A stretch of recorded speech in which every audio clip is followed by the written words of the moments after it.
It's killing time.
It wasn't actually muted. The mic was on. Windows just fucked with my settings.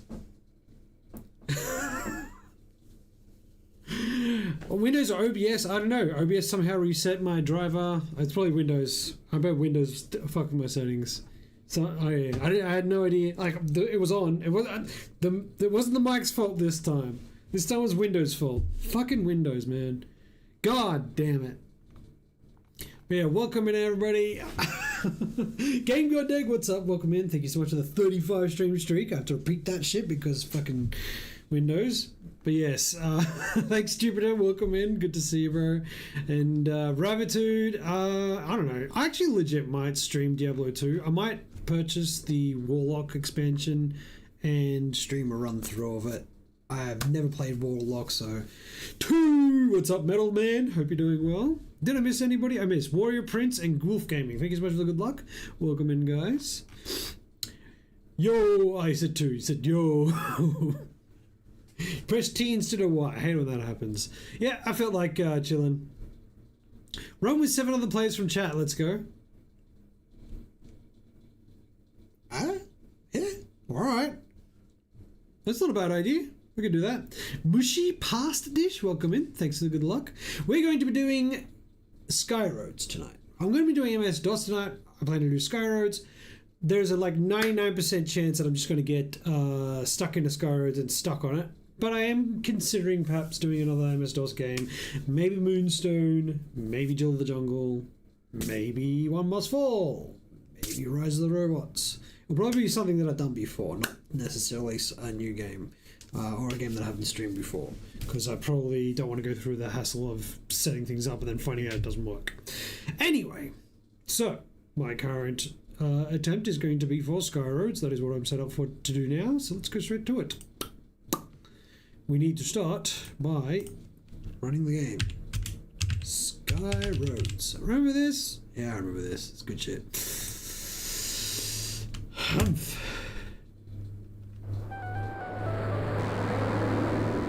Let me know if the audio is too loud or too soft, because I often need to change. Let me see. Is this too loud? Is this overshadowing me? Mind James, what's up? Yeah, we got roads in the sky. Ah.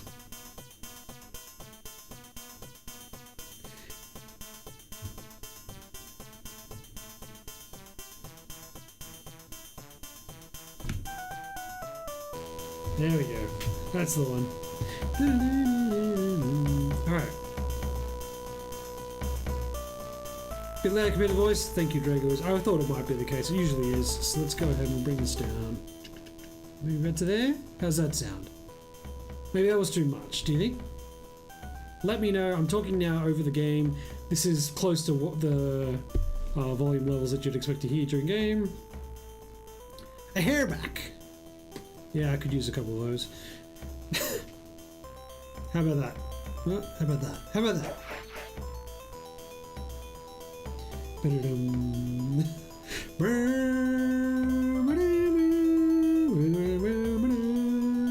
Sounds pretty good? Thank you. Perfect. Alrighty.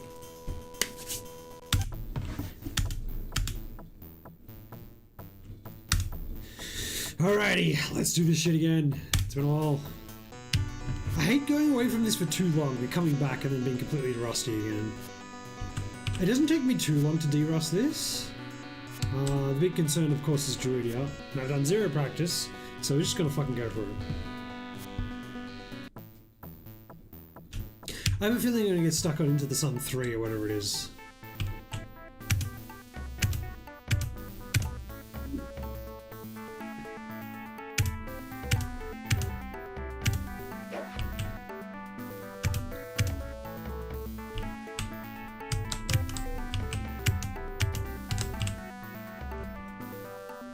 It's gonna mess with your eyes after? Probably, yeah. It'll do that.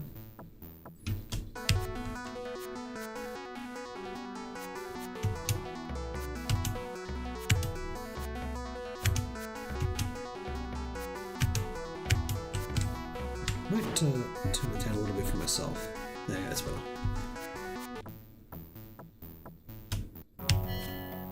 Like Guitar Hero? Oh yeah, because it's got the same sort of things going in and out. Yeah, I get you, I get you. Oof.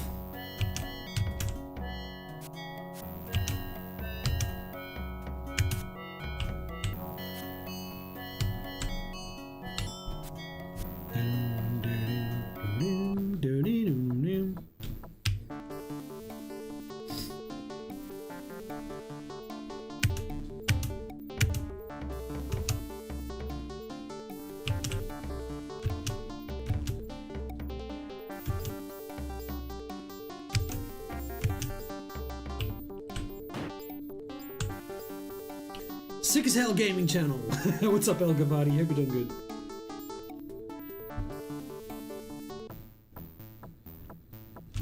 Music bumping, music bopping. Okay, this is the foot. Yeah, this one. Even Sun 3. I thought so. Gotta be careful here. Ooh, okay, I fucked it up, but it worked out anyway, so I'll go with that.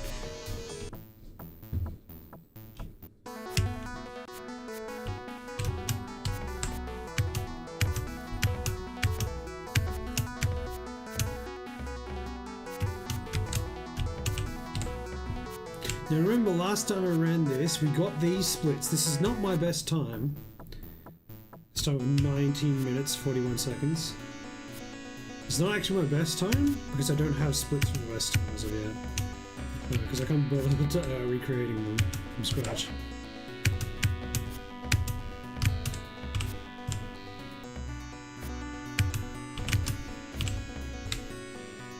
Any MK today? No, no MK today.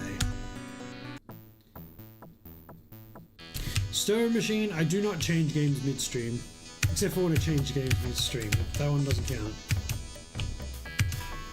So what you see is what you're gonna get. Most likely. Most probably.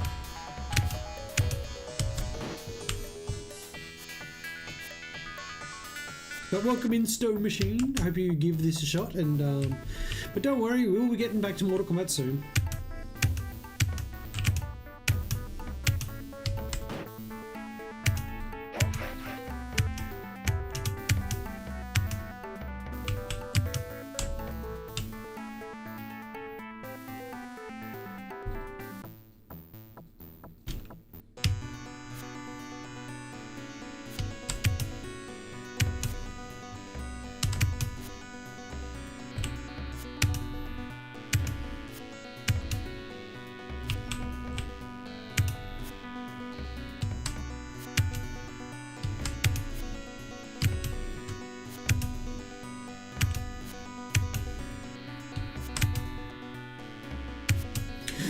Are you kidding me? Alright, I cannot believe I fucking did that.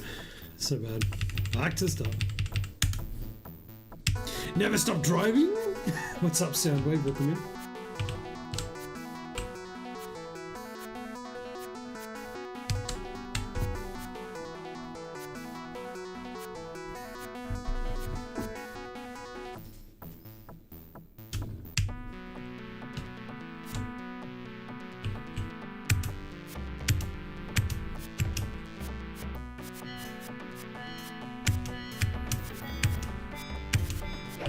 Never stop jumping, exactly.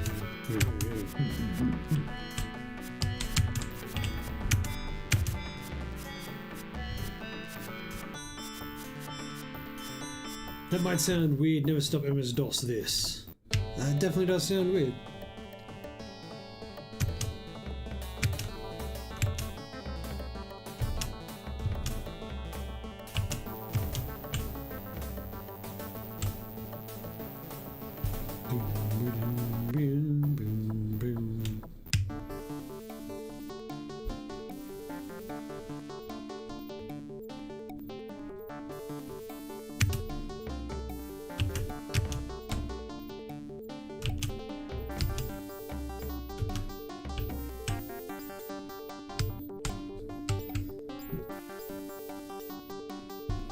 Never stop DOSing. Never DOS running.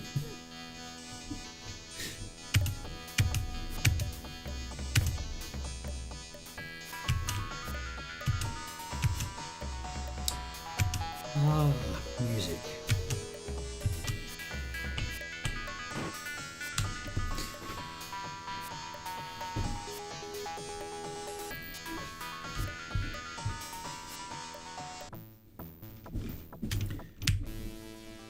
Fuck you.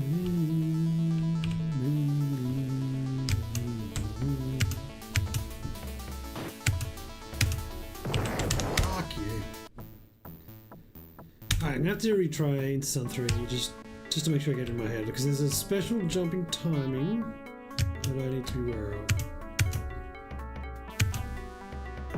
That's it. I think you want to jump just as I get out.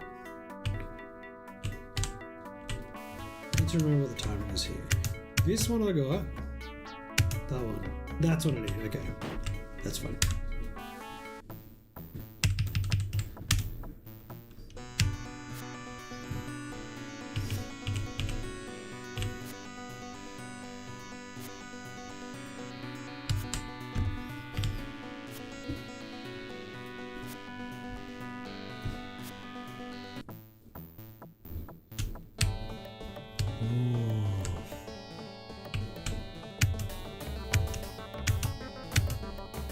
DOS never running, true. Okay.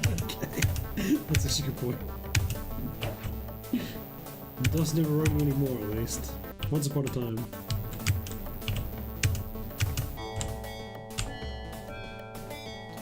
Feels like a cool math game. It was around the same era of like Math Blaster and all that.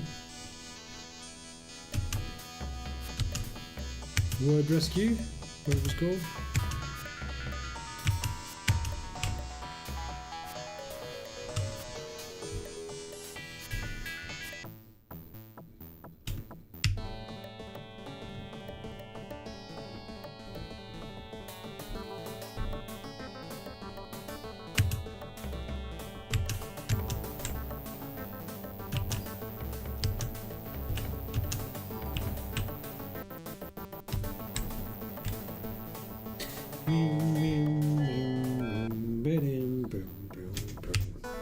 The only problem with these early levels is they're so quick you don't get fully in tune with the music and stuff.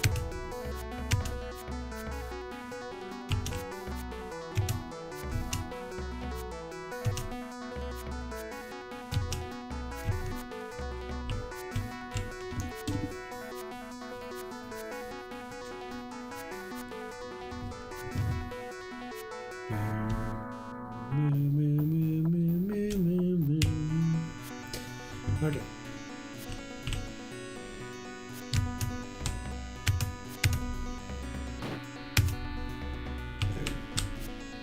There we go.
Fuck, hell. Alright, right. Plactus Brew Planet.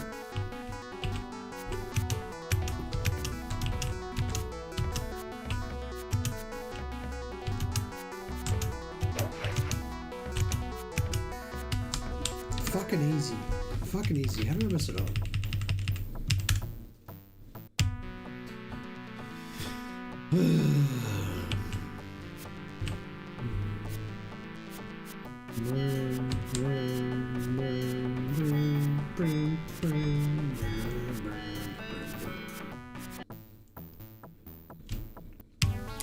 This is a game, I don't think I ever had this like at high school or anything, because the problem is my high school had like fucking Macintoshes, which is great. But I remember like staying at people's houses, they'd have a PC and just randomly this would be there on the hard drive somewhere. I'd be on bulletin board systems and I'd look around for free games and this would be there. Shareware CDs, this would be there. Professor Chaos, this would be there. This game was everywhere and nobody ever talked about it. It's the weirdest thing. Are MS-DOS game hard to get nowadays? Some of them still are, but a lot of them you can get from GOOO.com. Doom Shareware, yeah, kind of the same thing. This game was like as popular as Doom Shareware, but somehow like as common to find as Doom Shareware, but somehow nowhere near as talked about. You would find this game literally everywhere in the 90s.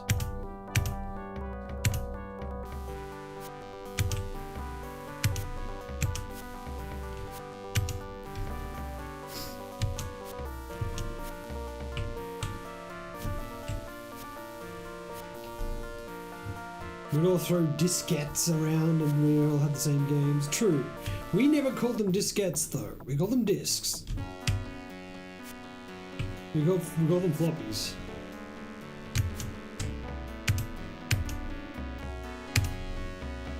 There we go. Floppies, discs, floppies, CDs, yeah, those are days.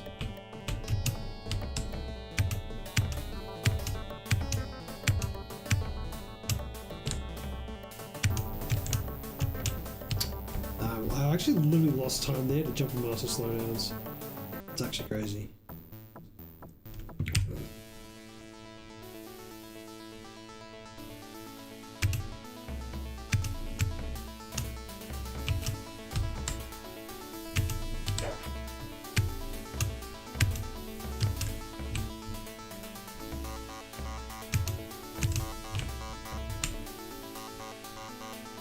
Arge! I remember Arge. God, Arge, that takes me back.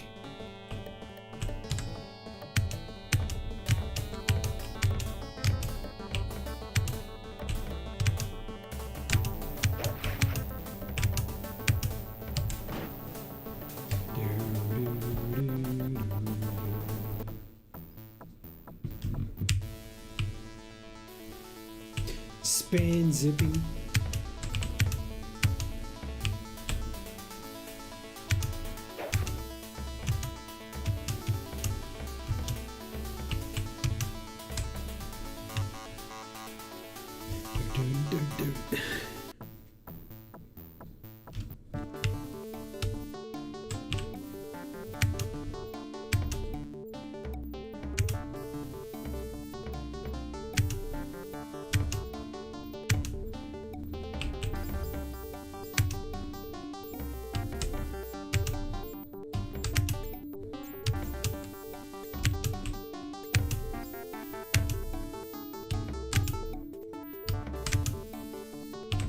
Phew, that's almost the same thing again.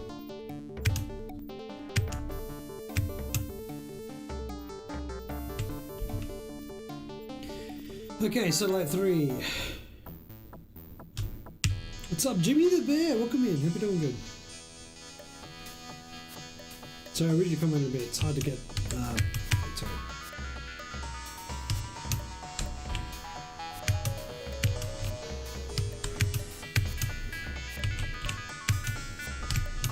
Oh shit. Okay, so we can get this first try.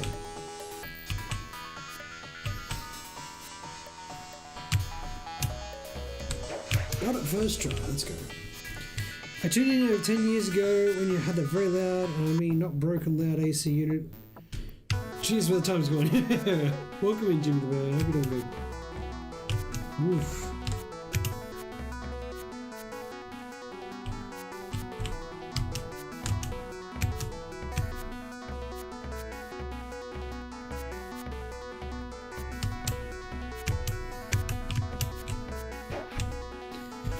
Oof.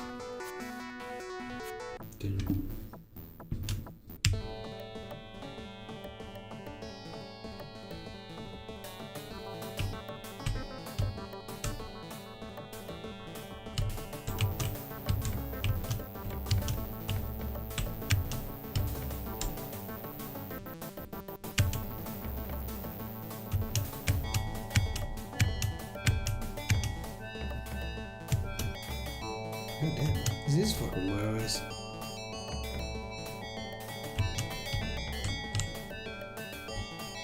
Oof.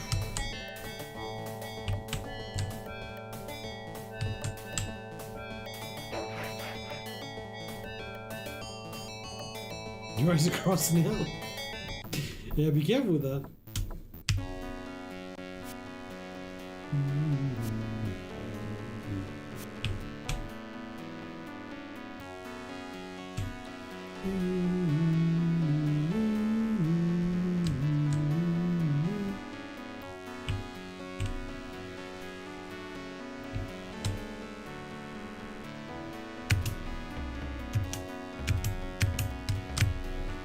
I hope I don't actually need that fucking fuel pad.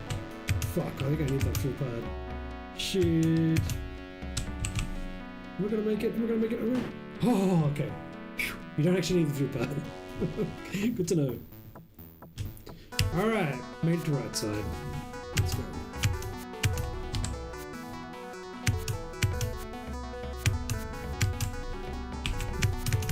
Fuck.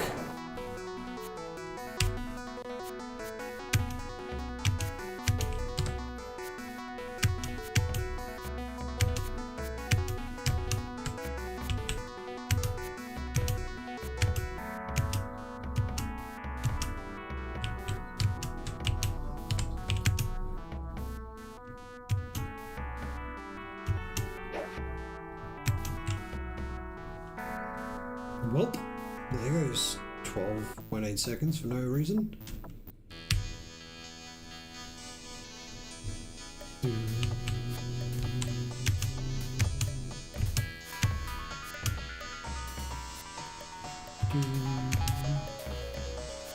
What's up, Sandy Oreos? Good to see you.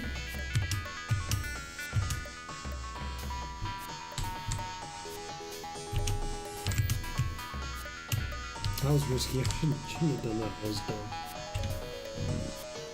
Take a warms up to UMK3 just to play this game. Let's go. Yeah, exactly. Bing. Bing. Fucking seriously? I've never done that.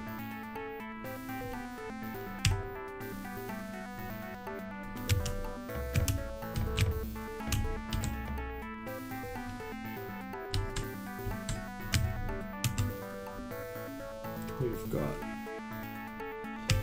Oh well, we'll push this one through. Just get one.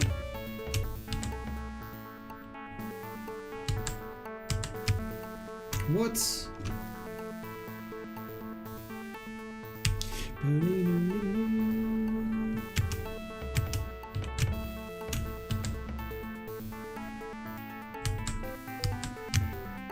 There we go.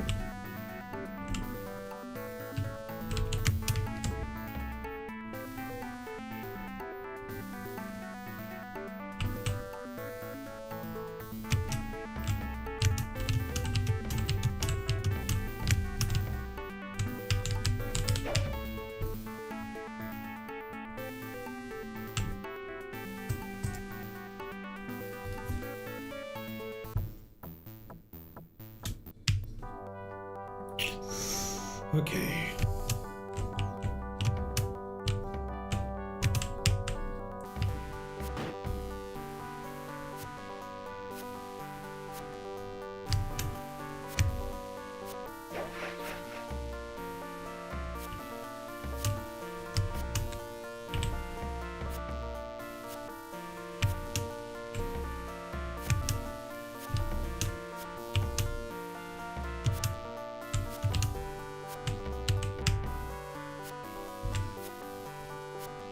A little awkward.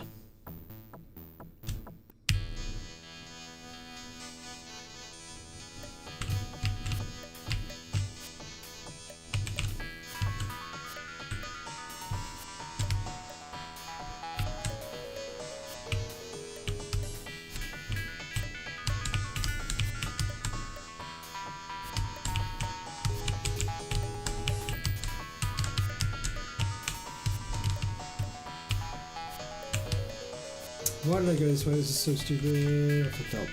This way. I can't believe I had to do that. That's so dumb.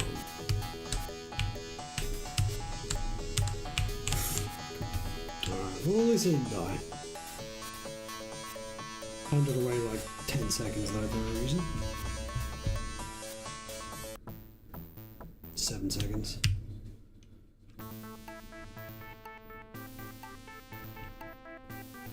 I get this first try to be amazed.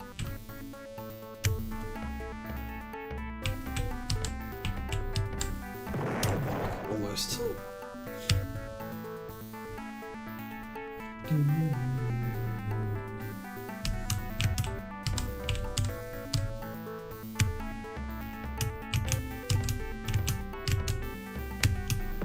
Fuck! God damn it. Kablammy! Kablamo!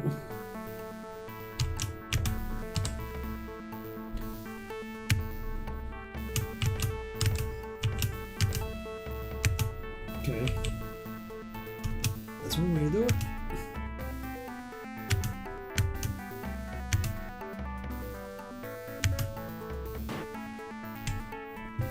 Right. Still big PB. Does color affect speed? Sort of. There are some certain tiles which speed you up, certain tiles will slow you down. The darks, see, light green speeds you up, dark green slows you down.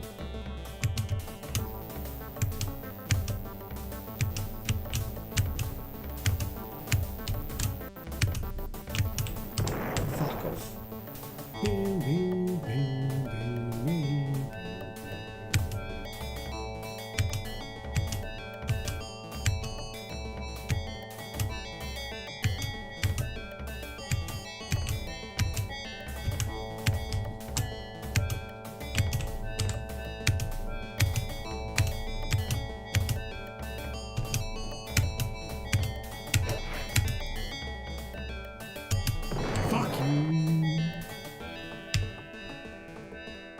You told green was green, yes, but not all green is green.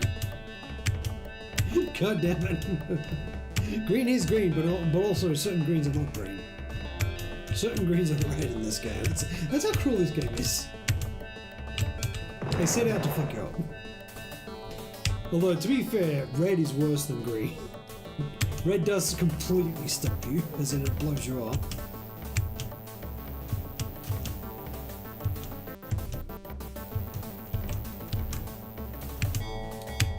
Oh, can't believe I got that. Can't believe I got that.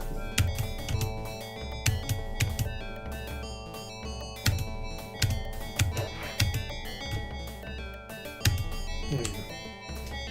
Humph.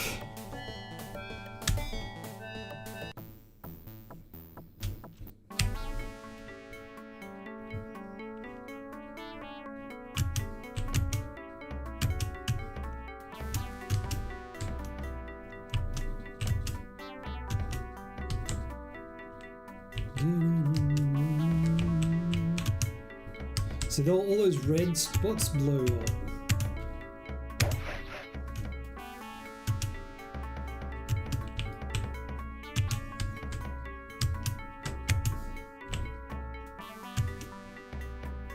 Including the one that was in that tunnel.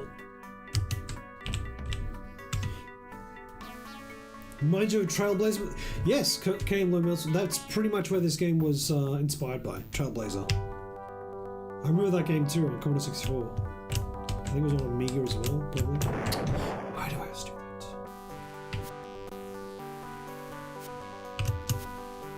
Where's this going?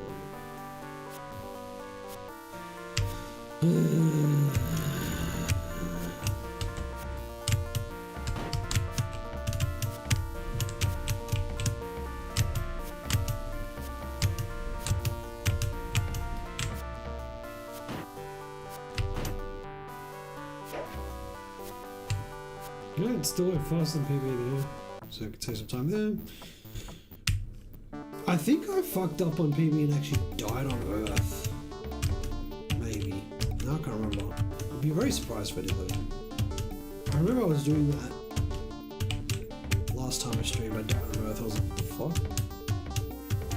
How do I die on Earth? It's where I live. Yo, thank you so much for the 100 monologists? No, I'm James. Welcome in. Optimato, what's up? Welcome in.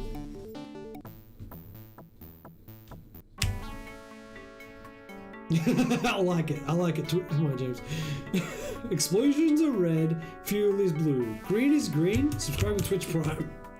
Fuck, I died on Earth. God damn it. Skyroads is back. Welcome in, Hershey. Hope you're doing good.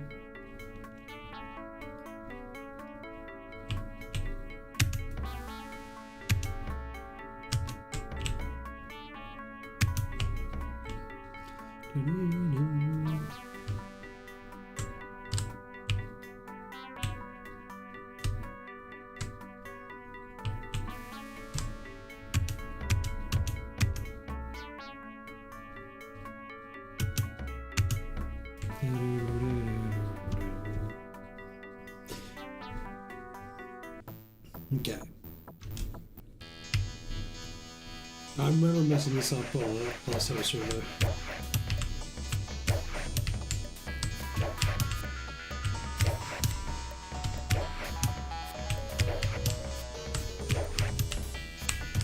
Fuck! Did not get a first try.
Gotcha.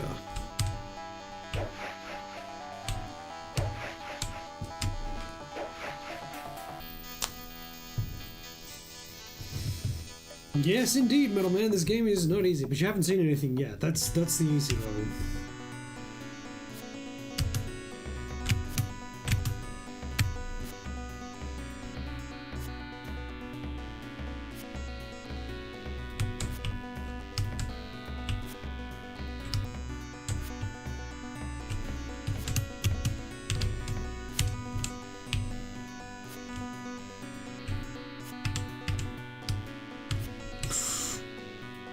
Oof.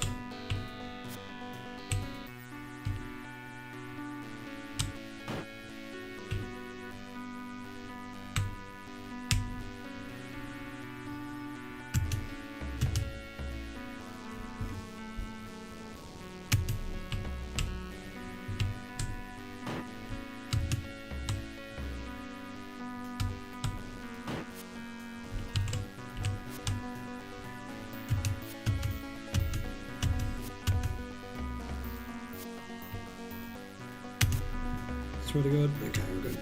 I think I slowed down too much there.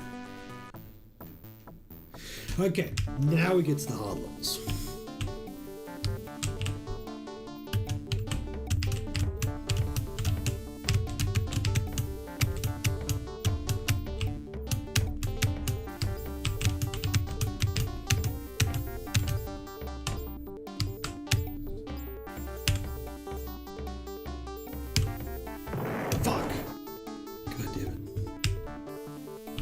I was really amazed when I first tried that.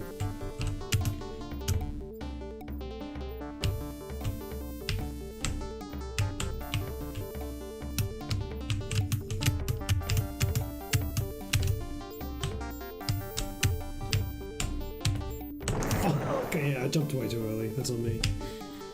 Oh, fuck me.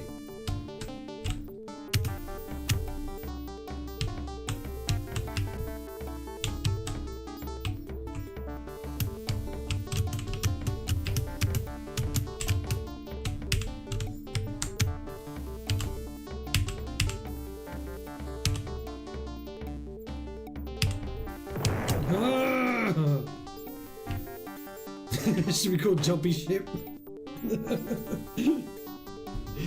Yes, indeed. Ship definitely jumps.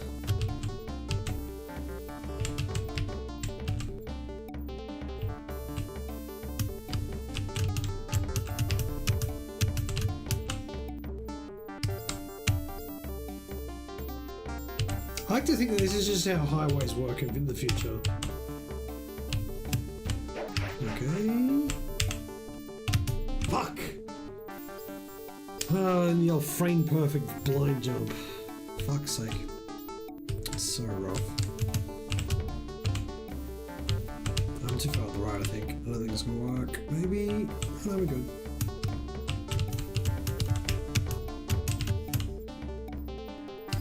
Fuck's sake!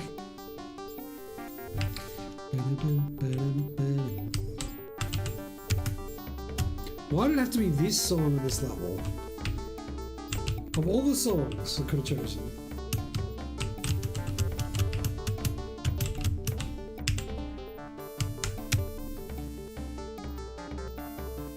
There we go, the whole way.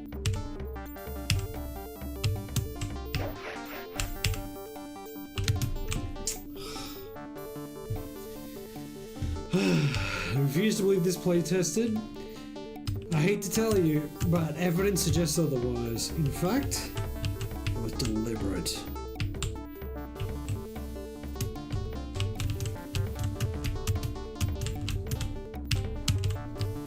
Everything about it was deliberate. You see, when you get to understand this game's mechanics, they're a lot more intricate than, I mean, to be fair, it is very simple. You got up, down, left, right, and jump. That's it, right? Wrong. There's this little thing called the Jumper Master. So, if you look to the right where it says idle, right? Keep an eye on that. You'll see it change from idle to active every so often. Now, I don't know if it does it. There it is, in use. Sorry, it says in use. Now, what that's doing is that every so often, if you need to make a jump or survive a gap,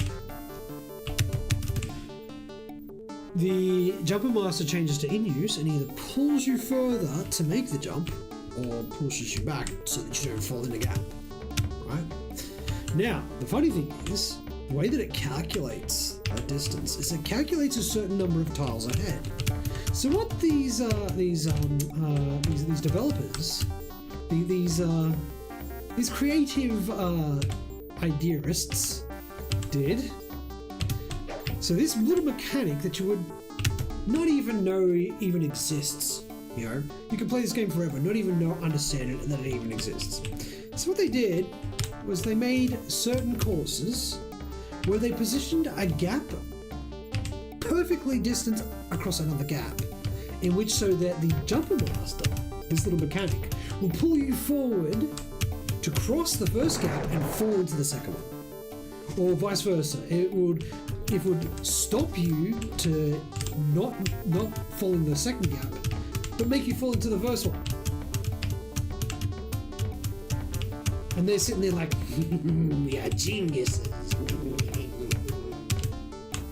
No, trust me when I say that everything about how these levels are designed was perfectly, meticulously crafted to be as painful as possible. Fuck. Just like that little jump there that you're going to do at the end, which is conveniently completely blind because you're inside the tunnel. You have no idea where it is visually.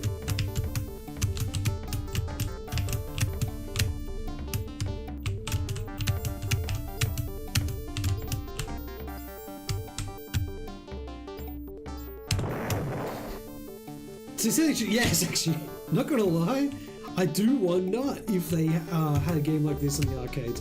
To be fair, they went very soft on all the left side levels. So all the first 15 levels, super easy. Straight up, like, just, it's very simple. Like, the difficulty curve in this game is the most smoothest curve right up to the last 3 levels. And then it turns into fucking Mount Everest.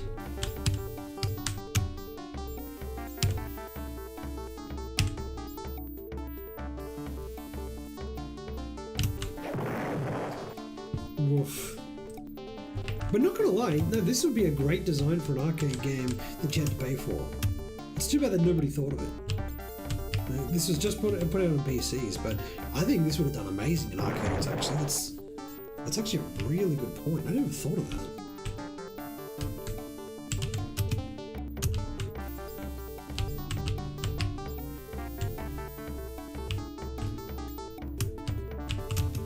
Oops.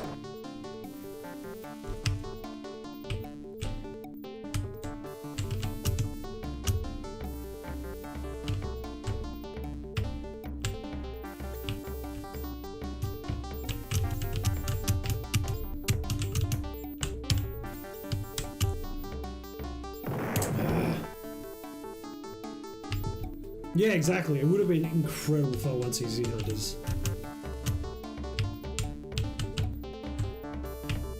As far as I know, there is only one person in the entire world who's ever beaten every single level back to back as a speedrun without dying once, and that's the world record holder, Krishek. There is a guy in second place. I don't think that he actually completed a deathless run. But as far as I know, he's the only person with solid evidence that has actually beaten every single level back to back, no deaths.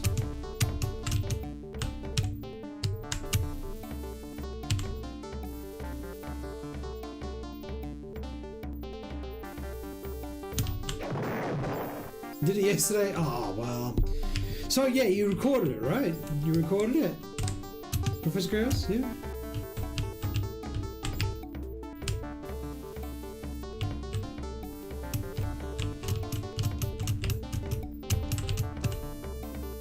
Did it in my nose.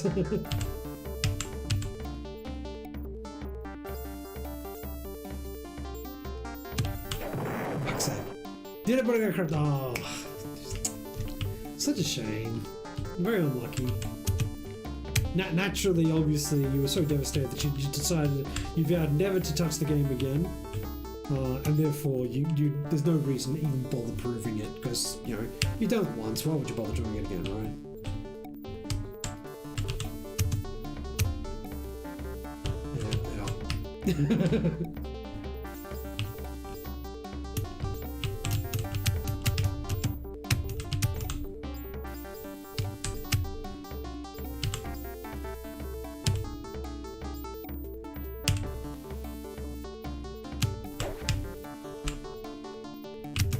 Finally! Fuck's sake. God damn, it's a hard job to do. You deleted my search history because of it. My mum wasn't ready with the camera here. God damn, imagine losing 10 minutes. Okay, here we go. The other level, which is just as cruel. If not crueler. Imagine if I first try this one.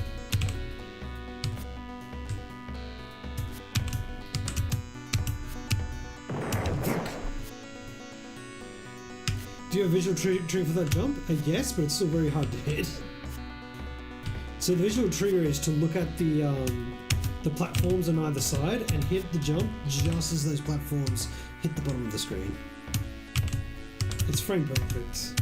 I think it's frame perfect. If it's not frame perfect, there's only like a 2-frame window or 3-frame window. It's very, very tight.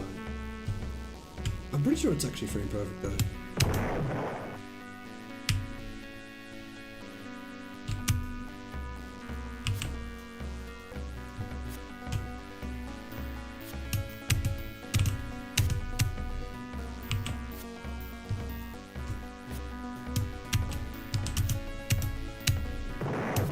Sake.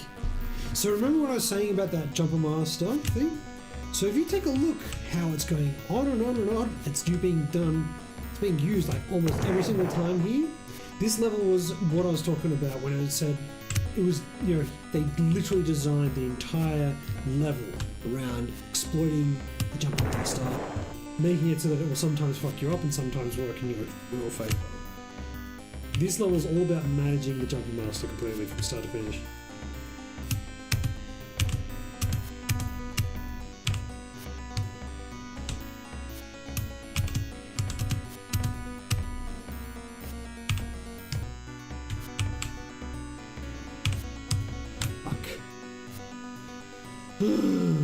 Skyroads wins brutality.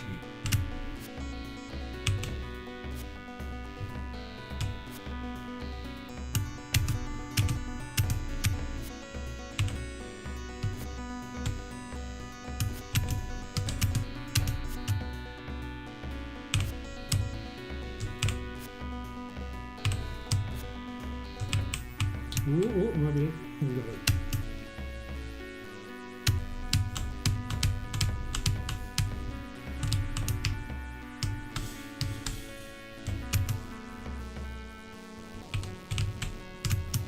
There we go. Boom. Oi, oi, oi. 31:42. I mean, honestly, that's actually not that bad. Not that bad for the first attempt. Thanks to the GG's Mind James. Thanks to the GG's Professor Chaos.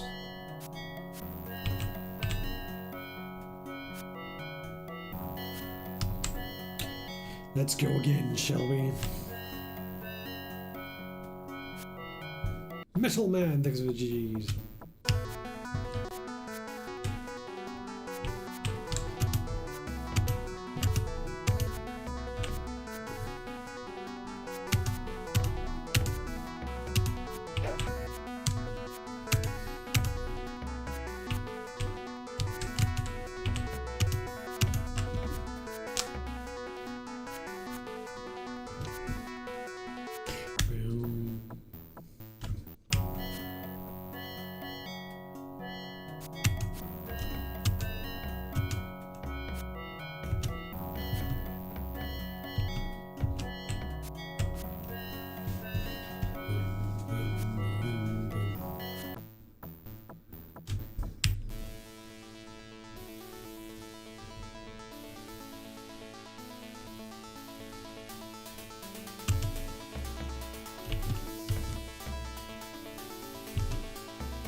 They even have the oxygen, yes, oxygen and fuel mechanics. Both mechanics that are kind of a little bit obscure in how they work too. So the funny thing is, right? So the fuel mechanic starts off pretty simple. You run out of fuel. If you run out of fuel if you get to the end without hitting a fuel pad. So you have to find the fuel pad in the level, right? It's fairly straightforward. Then you got Druidia 1, where there's no fuel pad, but you run out of fuel at the end of the level anyway. How do you beat it then? Well, actually, it turns out that if you're at higher acceleration, it consumes more fuel, and if you're at lower acceleration, it consumes less fuel. Why did that not just happen? What the fuck? The jump master didn't pull. What the fuck? There. What the? Okay, that's sweet. How much time did I? But yeah, so there is a mechanic in the game where the amount that you actually accelerate does affect how much fuel you use.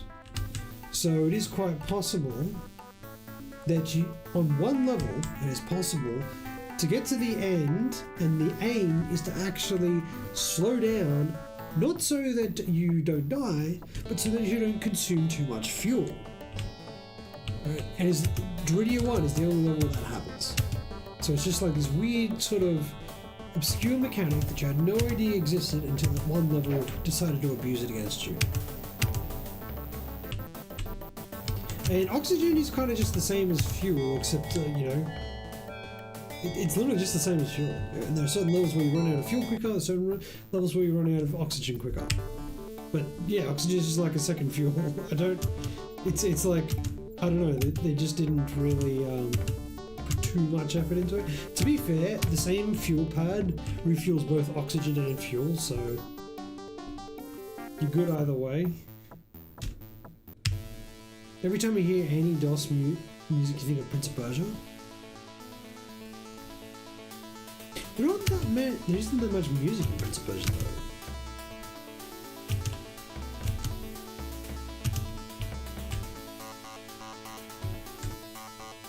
What on earth is this? It's not on Earth. It's actually on Into the Sun at the moment. Welcome in, Kano. How you doing, bro? This is Skyroads. We'll get to Earth later, don't worry. Yeah, I'm doing alright, man. Not doing too bad. I was a bit tired today. Yo, Resident Email, what's up? Welcome in.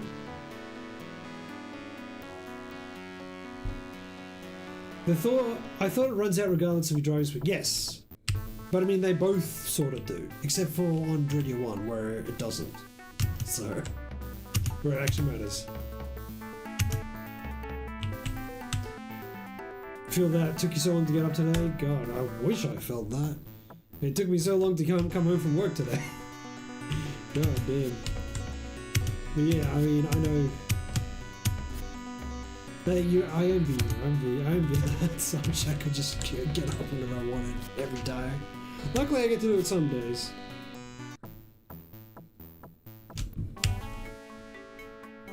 Darkstar, yeah, no problem.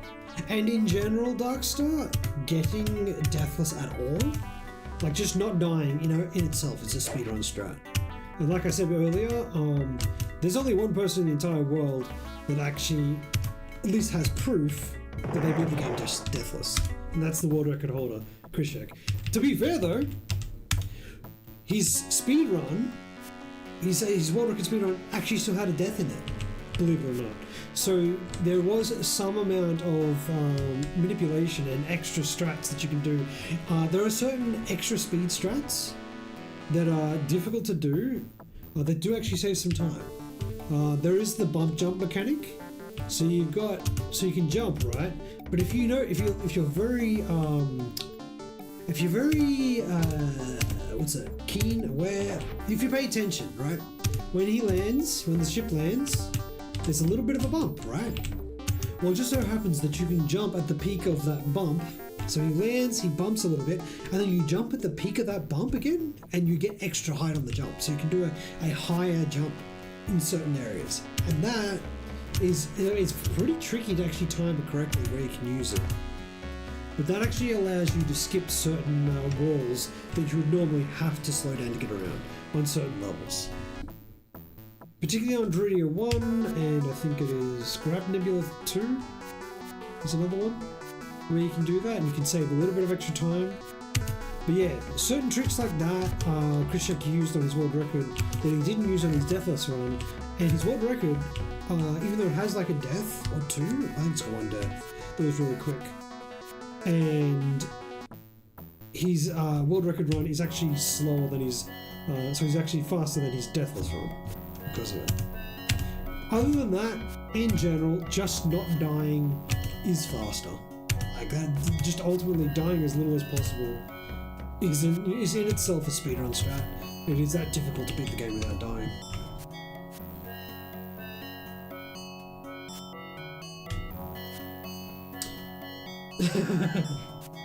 He's the real MKK though, yes. But yeah, other than that, Darkstar, there is also another speedrun mechanic, speedrun abuse mechanic, that is even more obscure. So if you, I did mention earlier about the Jumper Master, how it pulls you and stops you. So right here, see how it speeds you up? That saves like one frame. There are certain spots where you can do that and save like an extra frame here and there. So in theory, if you had like a scroll or perfect run, you could then improve it by doing those little tiny little time saves all over the place. So there is another speedrun mechanic, speedrun strategy. We don't really use that in the full run though, but however there is an individual levels run where those mechanics can still come into play. In the full individual levels run, sorry, the full all levels run I should say, we're not going to gain significant enough time to bother with that, especially when sometimes doing it actually literally puts you in danger. It's just not worth the risk.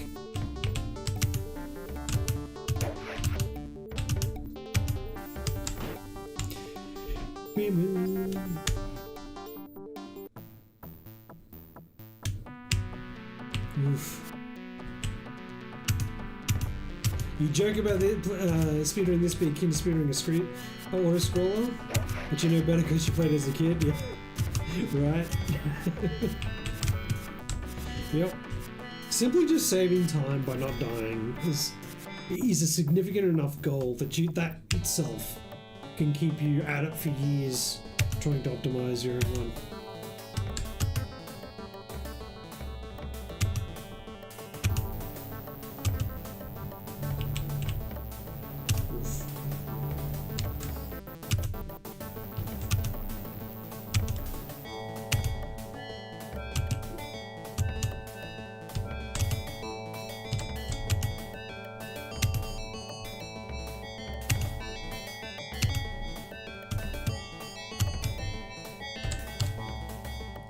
Still a better love story than Twilight.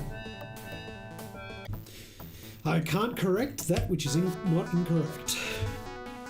Can you move left or right in there? No. Once you jump in a certain direction, your momentum in that direction is fixed.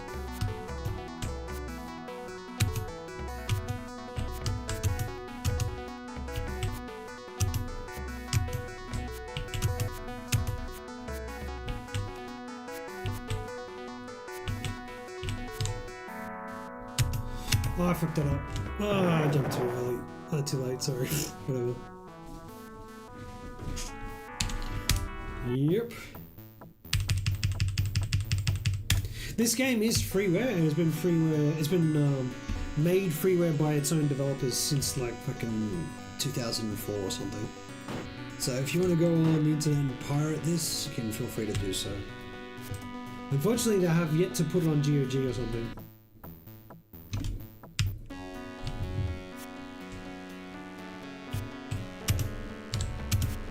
Oof. I would like to see this on GOG, just as a free download. Just support it. That'd be very nice. Just to get the recognition out there.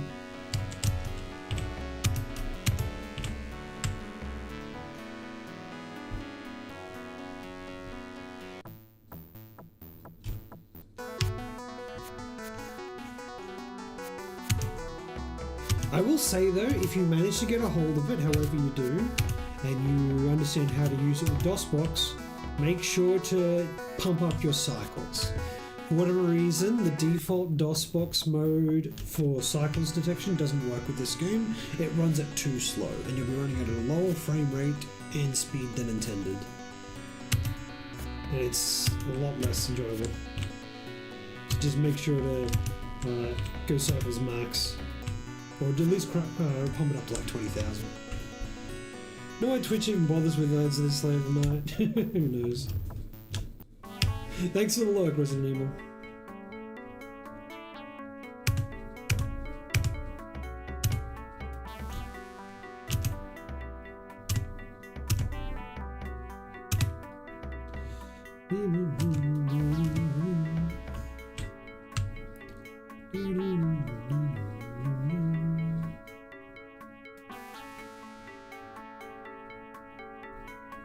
It's more fun than Skyroads 2 Resurrected. God damn. If only they made a Skyroads 2, I'd love that.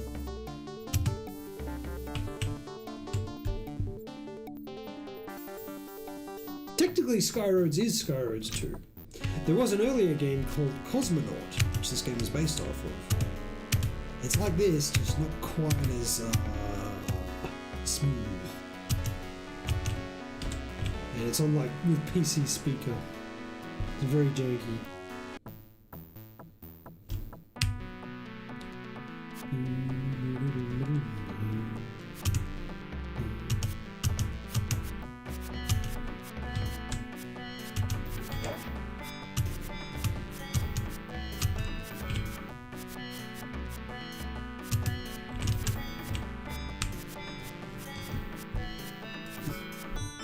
Sepia Dogma, what's up? And that game's audio is a travesty. I don't think it's that bad. It's an acquired taste.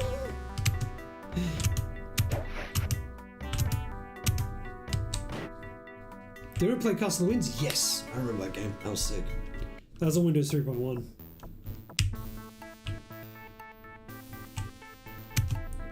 That was the OG Diablo. Castle of the Wind speedrun one. We should do a Castle of the Wind speedrun race. Neither of us knowing how to run the game.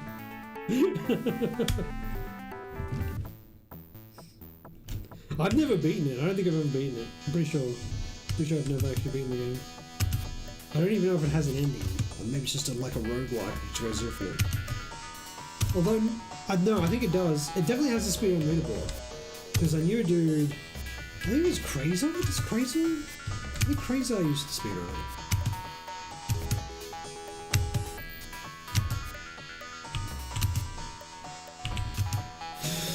Oh, you gotta be fucking kidding me. The hardest part is surviving, yes. I remember dying in that game many a lot.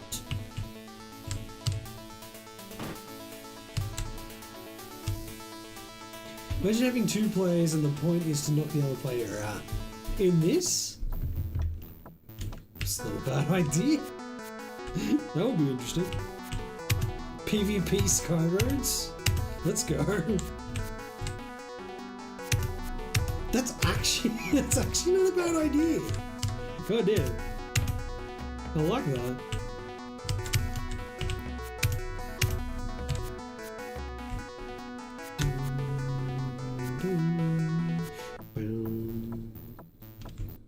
Quick to Claude! To Sorcerer AI. I honestly, low-key, if I was to get back into game development, I would probably just avoid using any AI. To me, like, programming for games was just super fun. I really enjoyed it. And the fact that AI is taking over that space, I don't know how I feel about that. I do like the idea that making a game could become more open to like anybody getting involved, and who knows, maybe somebody has the golden idea out there to make the next amazing bullshit.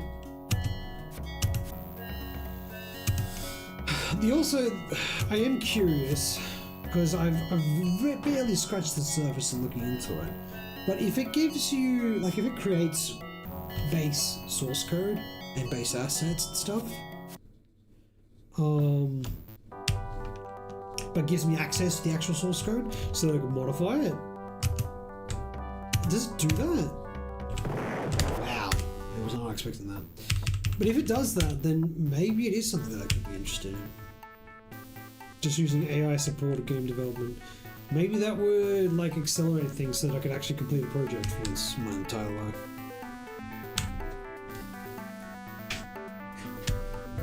It is weird as well, like the other thing that I think about a lot is how AI is developing in such a way that we may at some point have way different AI NPCs or enemies in games that we've ever had. I mean, they're already pretty complex, but the way that most people program AI is still based on a finite state machine, which is a very simple, you know, if this then this. You know, if state this then do this, if state that then do that. State this plus distance this plus action that, do this.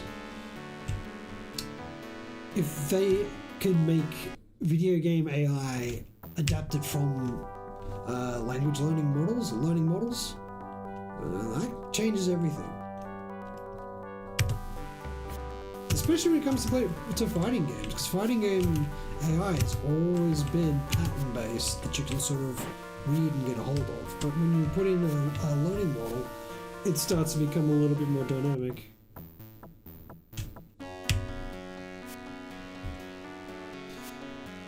AI should be called autonomous interference because it's not artificial intelligence.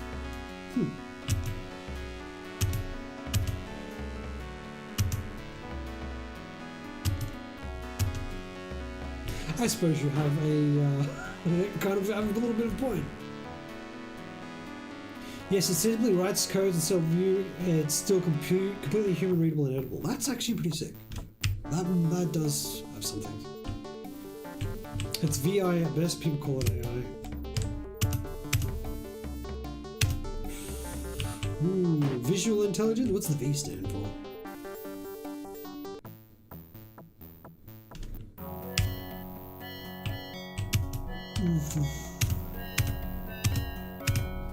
I think at the end of the day, it represents as much as what we need from AI. I mean, we're calling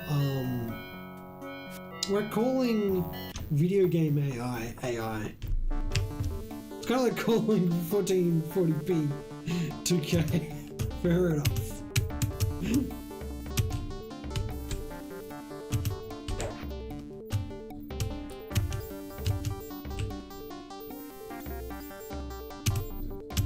Shit.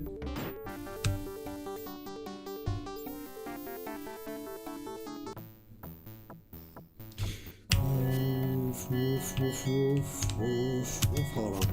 Oh shit. I jumped left too quickly. Okay, covered.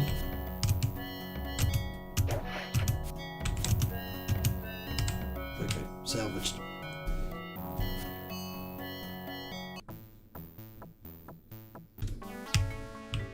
Did anyone ever consider AI sloppy because humans are sloppy? Yes. And I think that's likely to continue.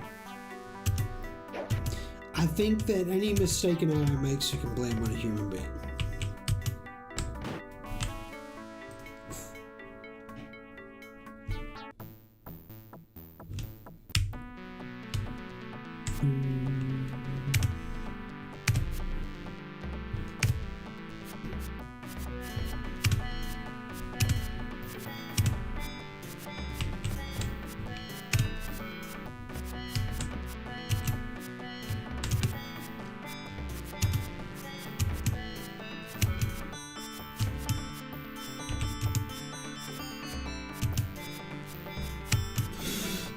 Oh shit. Oh, I've never taken that route before. I don't know why I did it this time.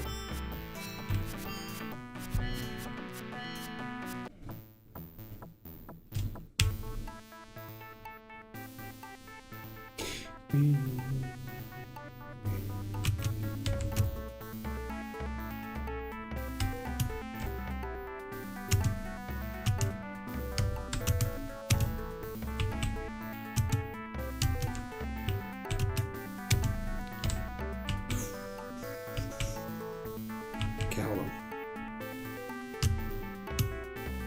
Fuck off. Okay, I gotta do this again.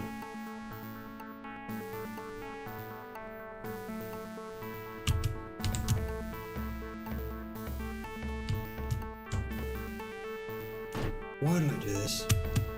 Okay, I did not know I could do that. That's actually interesting. Oof.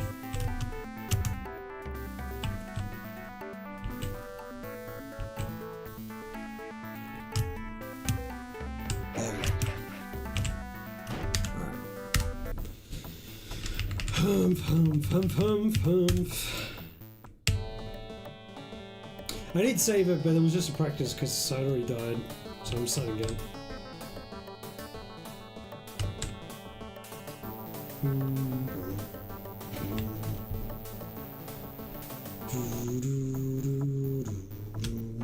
Well, what can I say, Resident Evil? Twitch be twitching. You can sub. I do have it ticked so that subs do not get ads. That is up to you. But yes.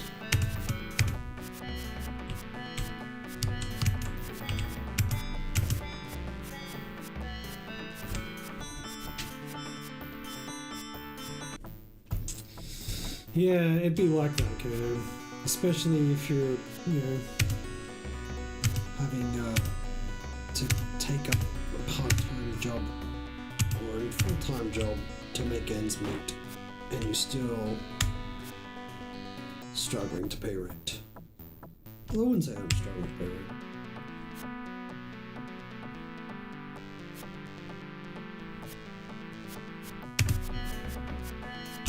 I'm definitely struggling to save money though. Fuck's sake.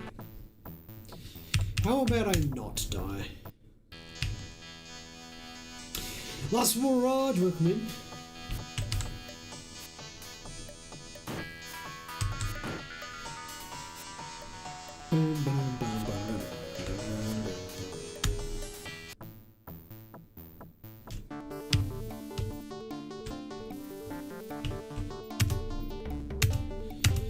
Alas, I can confirm that I have actually had to use my Twitch money to pay for my psychology appointment, which is embarrassing.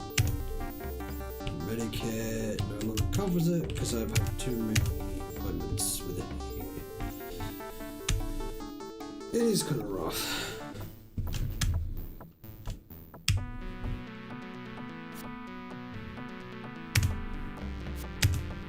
But I mean,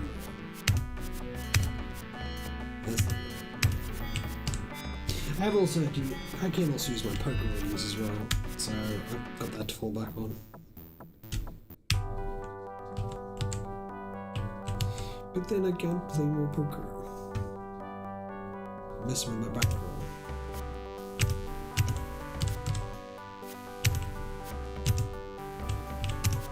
Woof. Why did I jump there? I don't know. Good luck on the runs. Don't know much about this game. It's aesthetically pleasing. Yes. Thank you, Last Mirage, and welcome in. So yeah, basically, it's quite simple idea. It's essentially an obstacle course game. Get to the end of the level, get to the last tunnel, and you're good. It's extremely difficult. And I'm dying on the very easy levels right now because I'm not concentrating enough. But the later levels get insanely hard. I've only completed one run so far, which is a little bit annoying.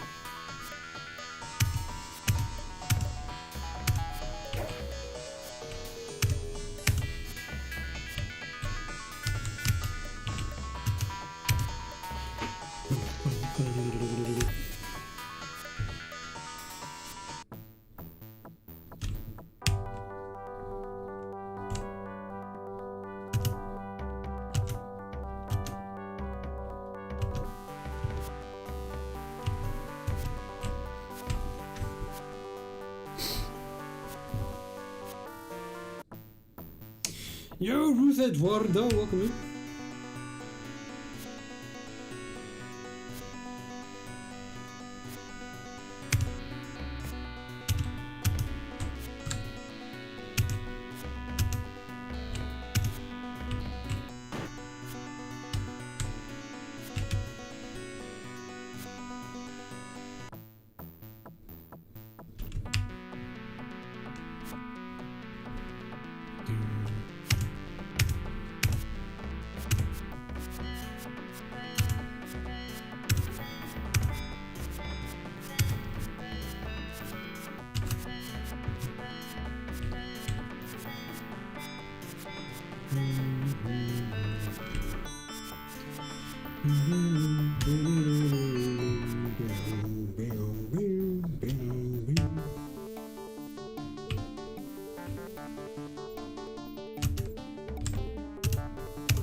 Come on, man.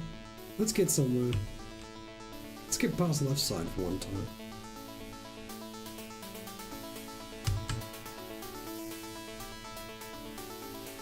You love DOS games sometimes when they work. They should work more often than not. I would expect them to. Except when they don't, yeah, I suppose that's true. They can be difficult to get running. Actually, you know what's more difficult to get running? Windows 95. Windows 95 or 98 games. They can be an absolute pain in the ass to get running these days.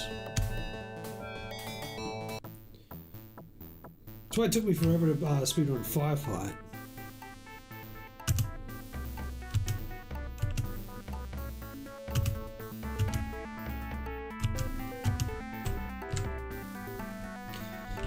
Some DOS games and early Windows games feel like such fever dreams. Yeah, true. I know, right? It's weird because they always had this slightly different feel about them. Like, cause you had the fucking, you know, Genesis and Super Nintendo, and that was like dominating the scape of what video games were at the time. But MS-DOS, they were kind of just as complex, just as popular, and they eventually took over with like fucking Doom and everything. But they always had this weird, I don't know, feel about it. Just, it felt like this weird, there's more experimental thing about them. I think because everything was originally developed on computer, so it was easier to develop computer games for computer than it was for a console, and that's still the case to this day. But because of that nature, it definitely caused some very interesting ideas to be floated around. Doom for the first time was mind blowing. Yeah, I remember the moment too. For me, it was when I saw it running on a demo in a shop. I was just like, what the fuck was this? The Wolfenstein 3D had already been out. That was the huge big, like, that was the first major mind-blowing moment. But then Doom just took it to another level.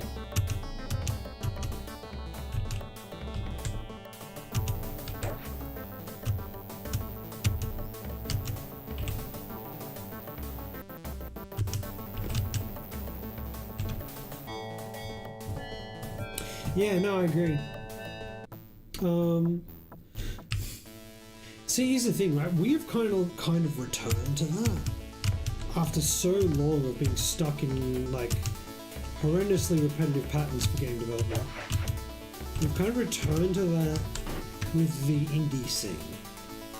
You can play an indie game these days, and it can be just as high fidelity as a AAA game, but it could be just as creative as the indie scene was back in the 90s. And so now we're in this weird in-between.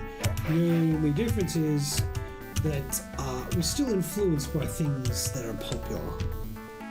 And so it's like, now you can get a creative idea for a game out there, but is it just another roguelite? Is it just another Metroidvania? Is it just another hark back to classic platformers or classic boomer shooters? It's almost like all the ideas have been done and there's literally nothing else left for them to do.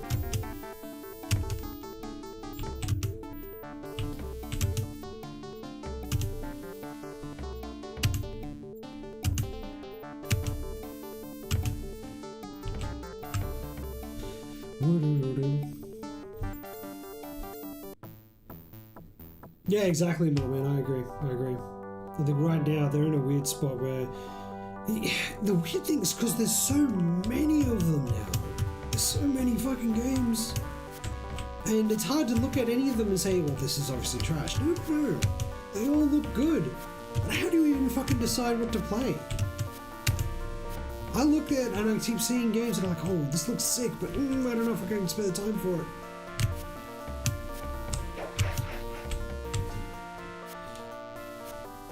It's very, very hard for me to sort of, latch onto anything now.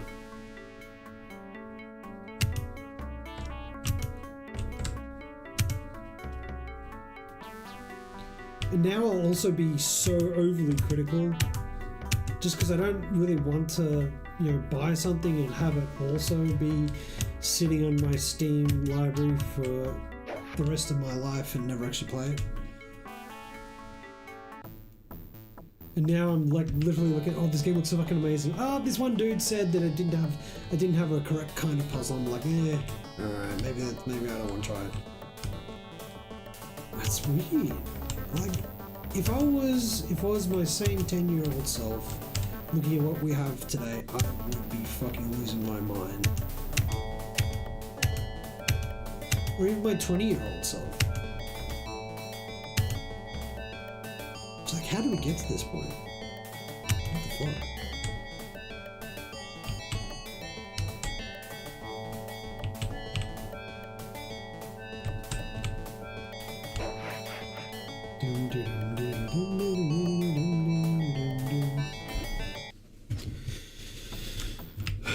Misty 3. Do not die in Misty.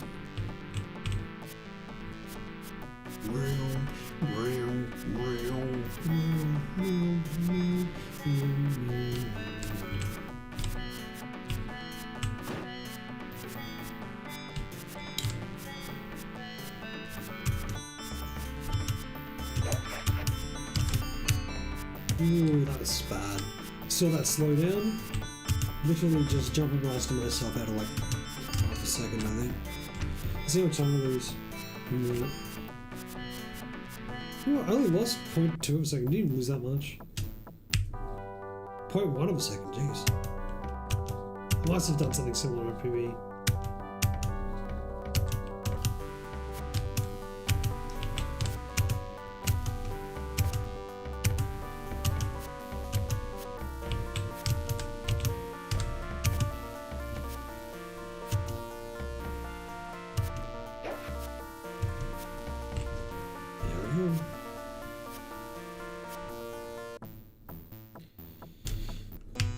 Okay.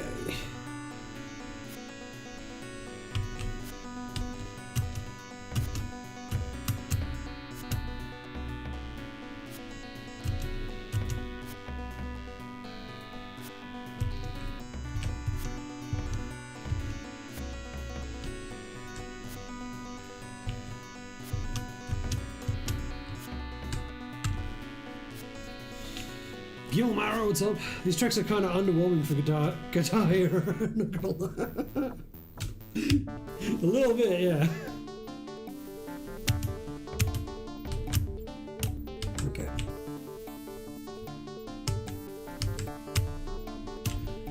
Unbe-fucking-believable. I never do that. How is it that I've done it like 3 times tonight? I have no idea.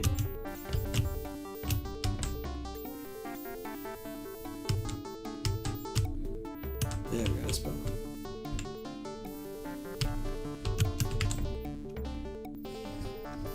There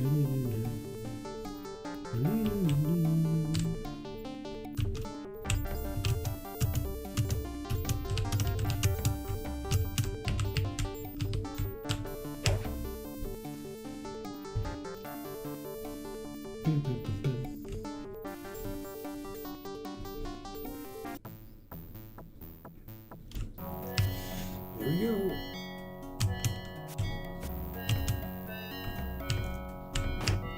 Sure, enough.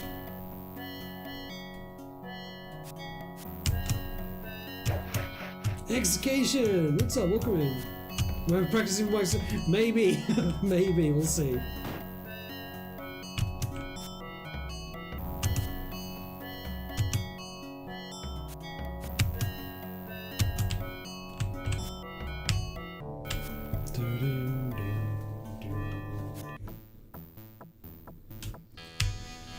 Okay. Focus.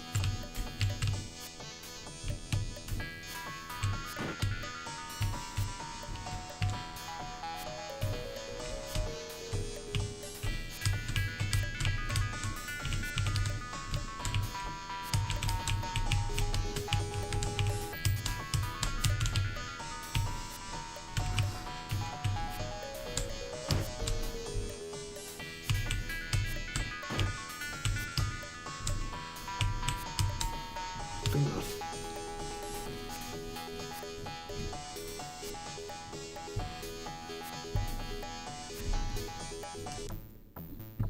Crab Nebula. Okay, this one. Can I get this first try?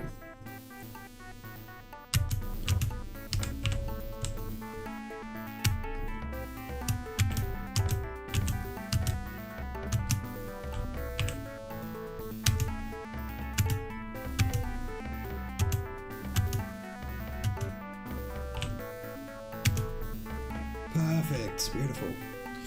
We in the green. Very nice. Focus.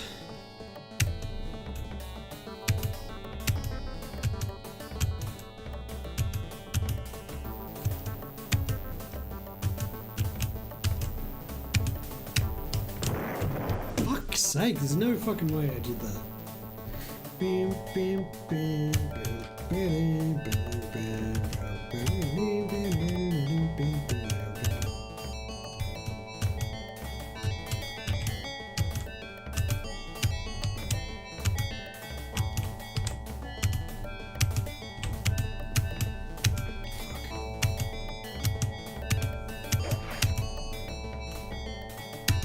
Gotcha. Alright, not bad, not bad. We're still ahead, we're still ahead.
Nice.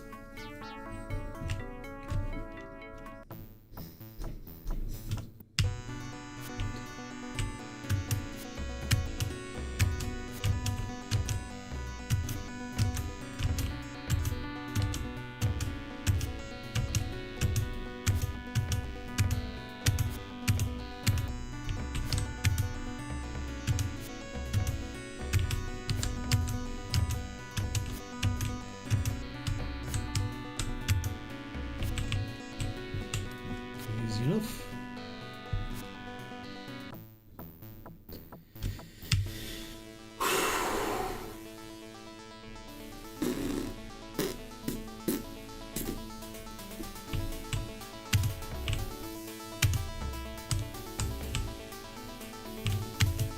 Are you kidding me? How? I don't fucking know. But I died. That was very annoying. I don't know how I died there. It's kind of embarrassing. I've never died there before in my entire life.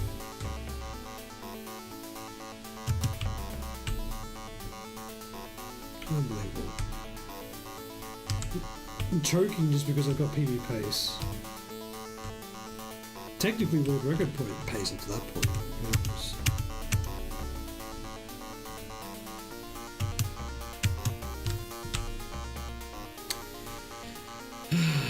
Green is green. Let's keep going.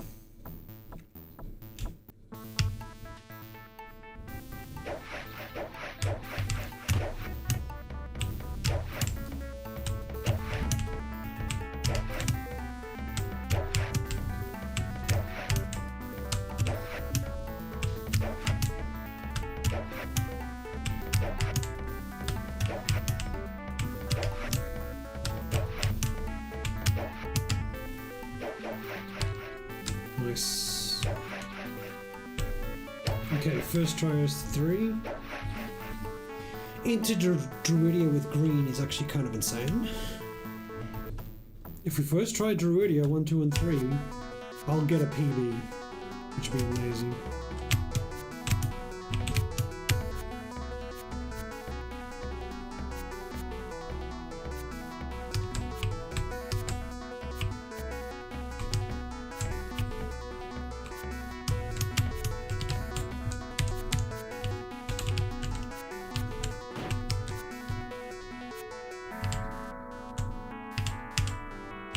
Play it safe.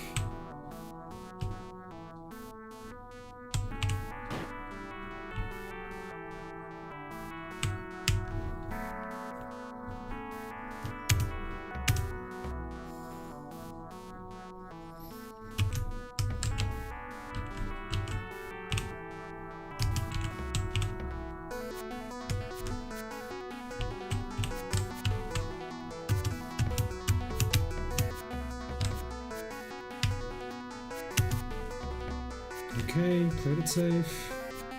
You can save 10 seconds. Okay, this is where the run comes to die. You all ready for this?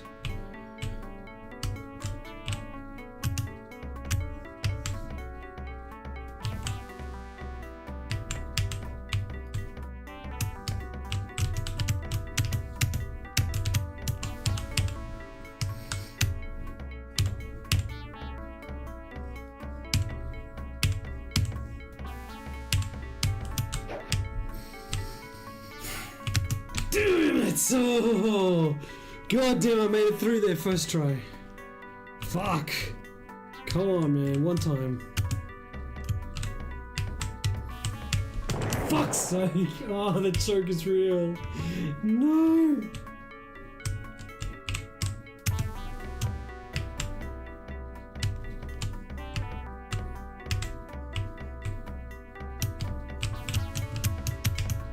Oh, for fuck's sake. Jumping Master killed me. Fuck's sake.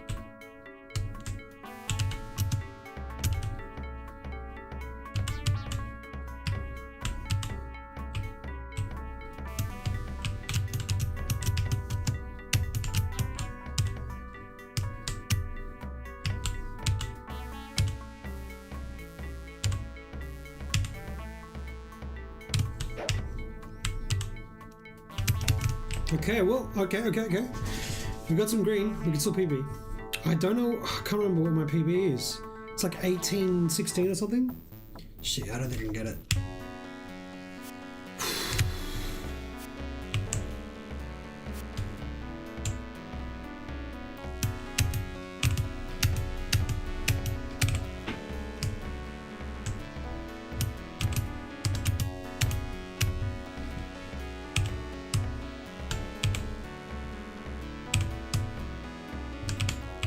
Fuck! No! Fuck's sake!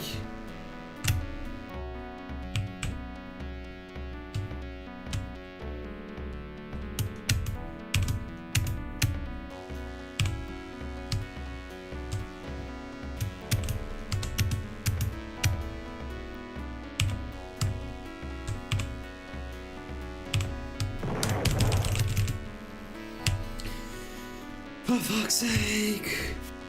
God, this was such a good run at this point.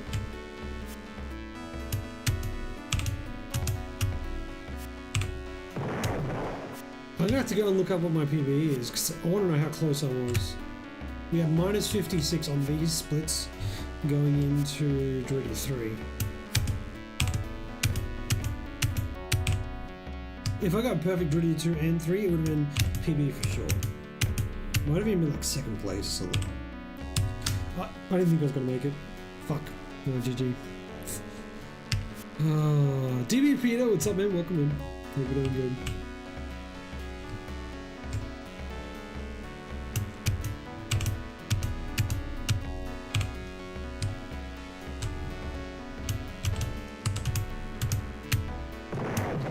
I knew that. I felt that coming.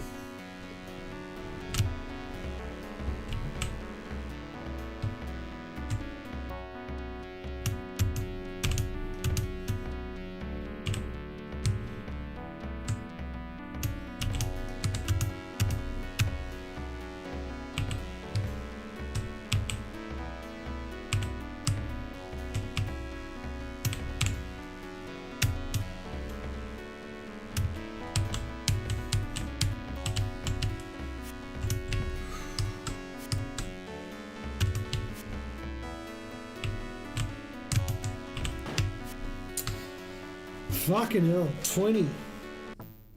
That's actually an amazing time for only just slightly DRC. I gotta see. What was my original PB from back in the day?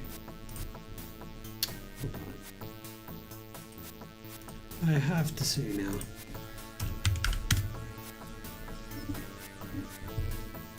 Is it 1801? I thought it was like 1816.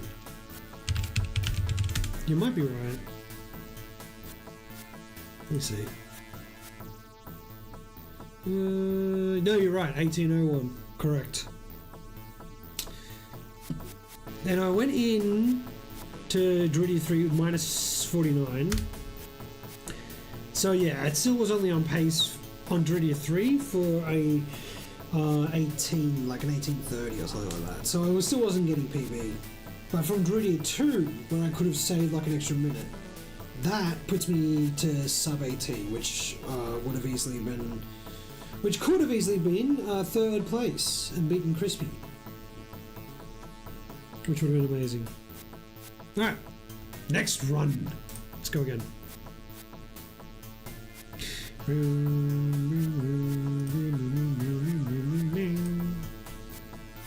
Best run this year? No, I wouldn't say that. Oh wait, for this year for Skyroads? No, because well, we had 41 on our PB. That was earlier, like a couple weeks ago. So these splits, because I don't have my splits for the AT01. Combined OG plus Christmas. If I do that, that'll bring Krishek out of the woods. That would be interesting to get both of them back to back. He might have even already done that, to tell you the truth. He might have even done like a marathon run of both of them. Anyway, let's go again.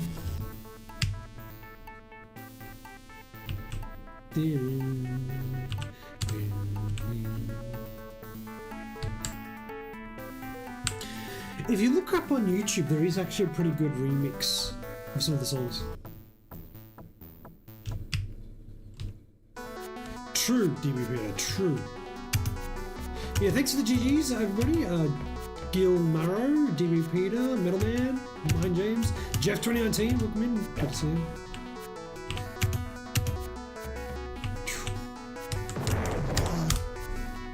That one didn't count.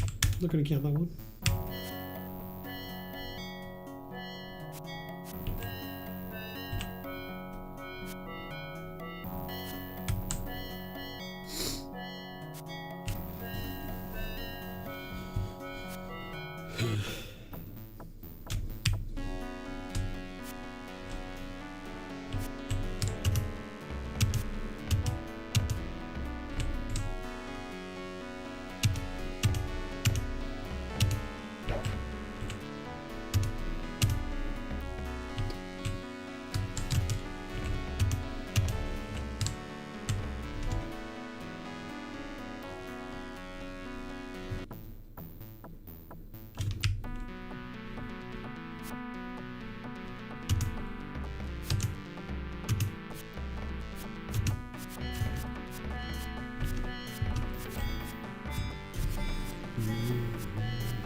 Imagine someone random coming here just yelled out Krishek.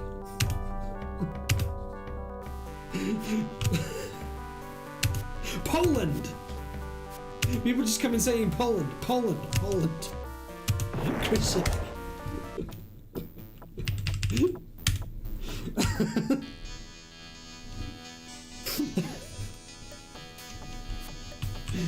Oh damn. The attention.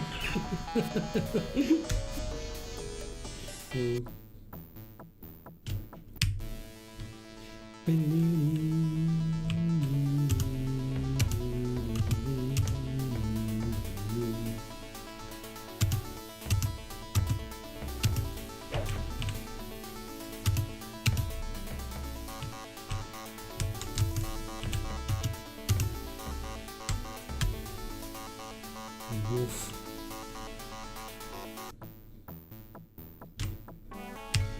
It would be really hilarious. I low-key want to see somebody do it now.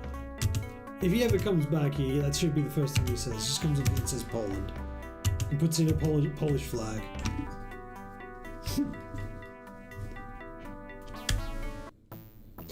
Bam, bam, bam.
You wonder.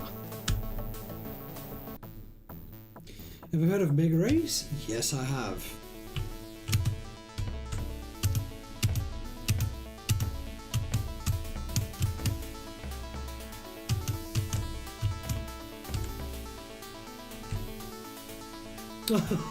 Okay, testing that.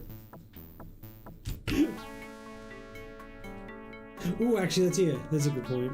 You can still do it because you're a mod. I didn't think about that. Can you ban the Brazilian flag? It works. That's fucking funny.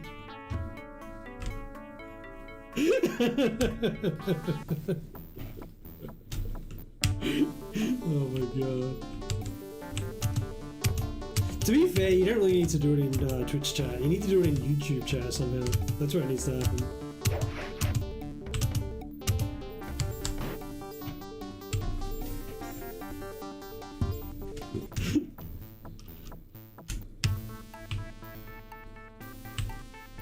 Woof.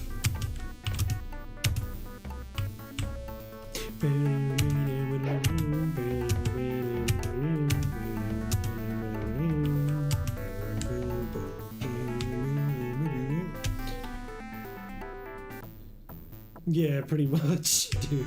Pretty much. So very unfortunate.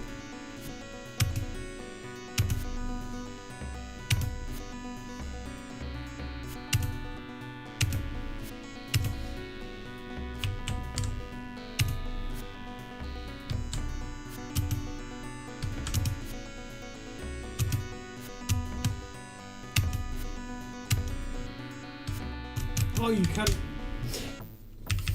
Gotta be fucking kidding me. There we go, Metal Man. Oof.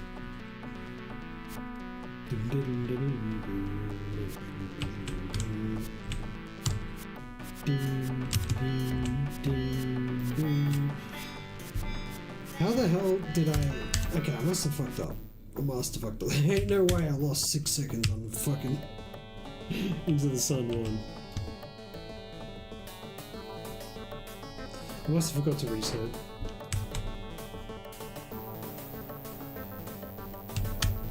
Big corn dog in the hosier. What's up, corn dog?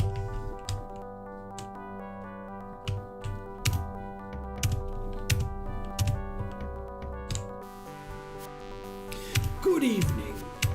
It's wet here. Where are you at? If it's evening there, it must be in Australia. Or a aligned country of some kind. Must be in the Australasian Cebu City. Not far from you? Wait. The fuck is Cebu City? I'm in Australia. I don't know of a Cebu City. Oh, Philippines, so not far in line. Yeah, okay. Okay, I was gonna say that's Philippines is still pretty far from me, but no, in line. I guess. Yeah, it makes sense. Fair enough.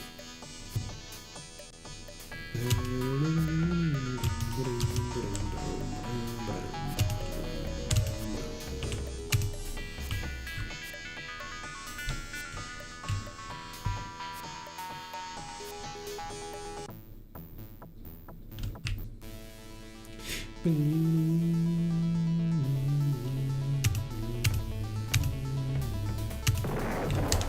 damn it. Should meet up one day? I might go to like PAX or something this year. I've never gone to PAX. That might be a cool thing to do.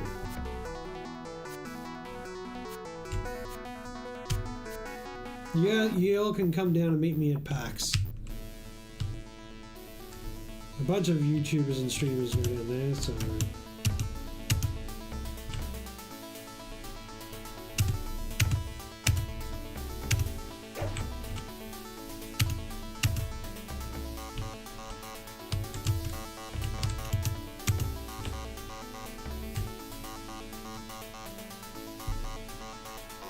If I come to Philippines, do some more top tier...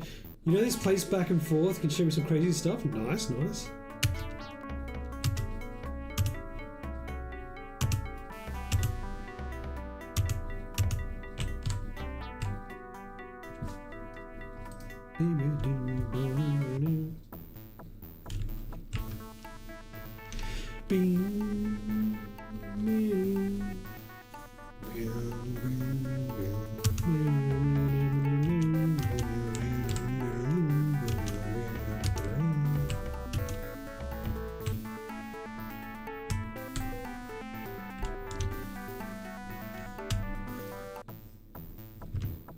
Less than 1 mil?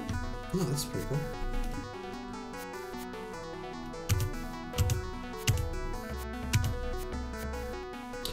PAX held, Melbourne. I mean, PAX gets held in locations all around the world, but we have one in Australia that's usually held in Melbourne.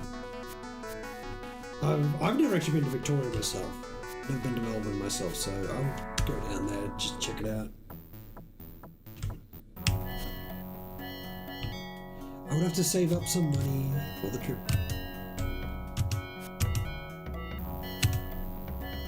Oof.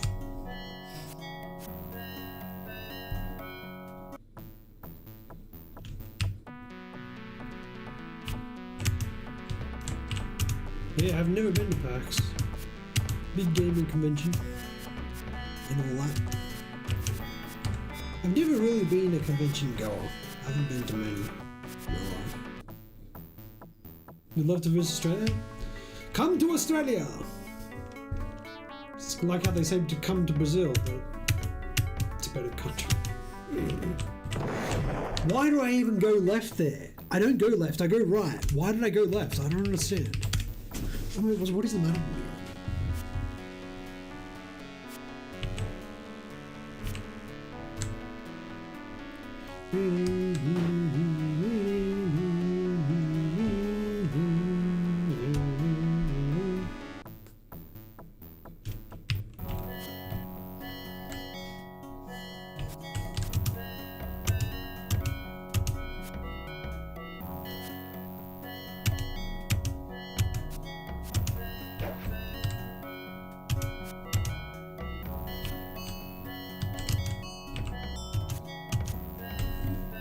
Left, right, so it's like Monty Python Street. Is there a place in Australia that you didn't know?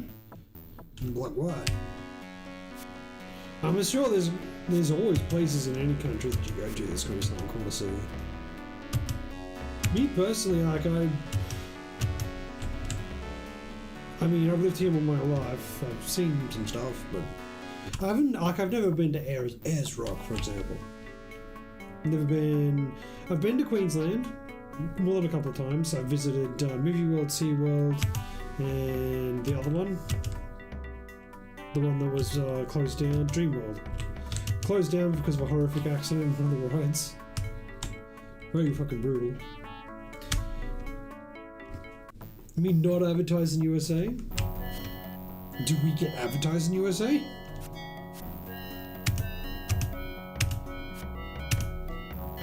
I do love skiing, so I do love going to Parachute and Thredbo. Those are the two ski resorts that I've been to growing up. Haven't been there in a long time, can't really afford it anymore, which sucks. I would fucking love to go skiing right now. But I don't have money.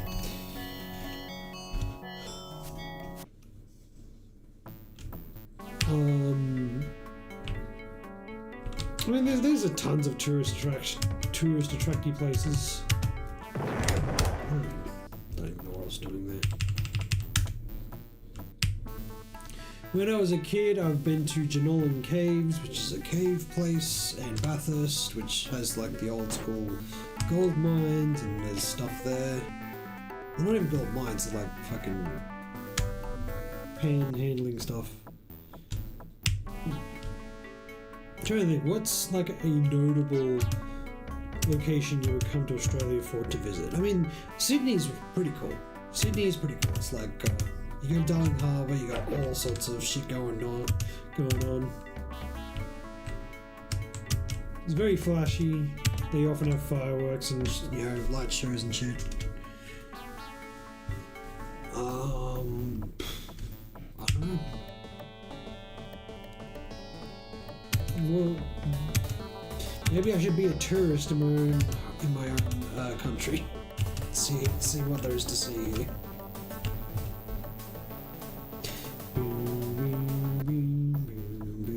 I've seen kangaroos and wombats plenty. If you're here for long enough, you should spot one or two. Especially if you're just driving. Driving on some of the outback roads or whatever.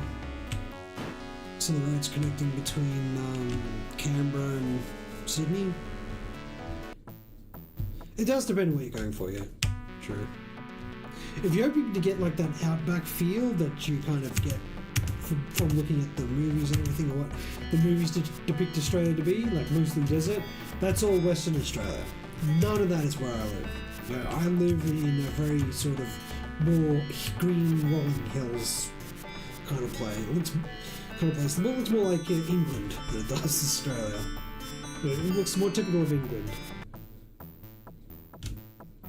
You know, sorry to shatter your perception of what Australia might be. But alas, not everywhere is just a fucking desert.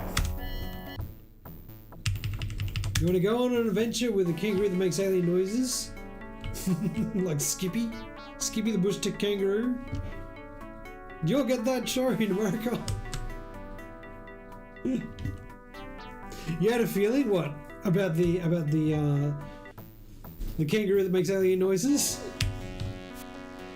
Well, the fact that not all of it is just like how it's depicted in movies, how it's all just desert.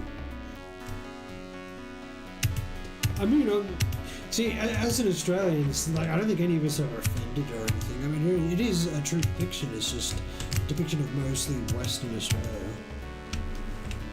If you were to come, actually, if you watch the show, I watched this show recently. It was called Mystery in Between. That's more of a depiction of the kind of place that I live. No, mind you, I'm not head first. I'm not knee deep in crime syndicates or anything like that.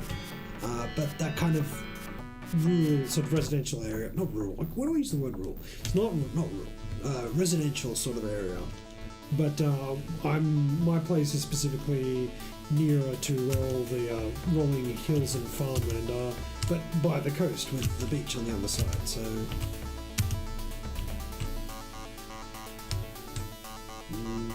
What is this game? Churros make me wet. This is Skyroads. Same thing with others come to the US. What, you mean it's not all just cornfields and farmland? Or New York City or Las Vegas? I would want to go to Las Vegas, not gonna lie. I would specifically want to go during the months of June and July, where the World Series of Poker would be going on.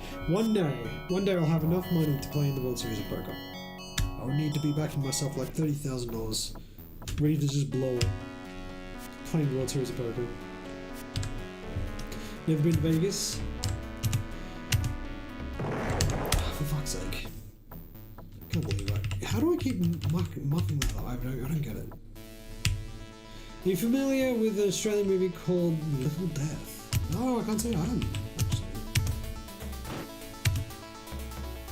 If I get through that first archery, the rest is easy. Game looks difficult? It is. I am screwing up the easy levels, so I need to make you completely aware. I'm fucking up the easy levels right now. No, this is nothing compared to how hard it gets. It's funny when people see me fucking up these early levels and saying, oh, this game looks really hard. Yes, it is, but this is not a good depiction of how hard it is. Not at all. These levels are super simple and I'm just fucking it up because I'm not concentrating. Oof. It becomes jumpy ship. It very much does become jumpy ship. It becomes a ship that jumps and becomes jumpy, jumpy, jumpy. But no, The Little Death. I know, I have not heard about it. What's it about? What's the movie about? Oof.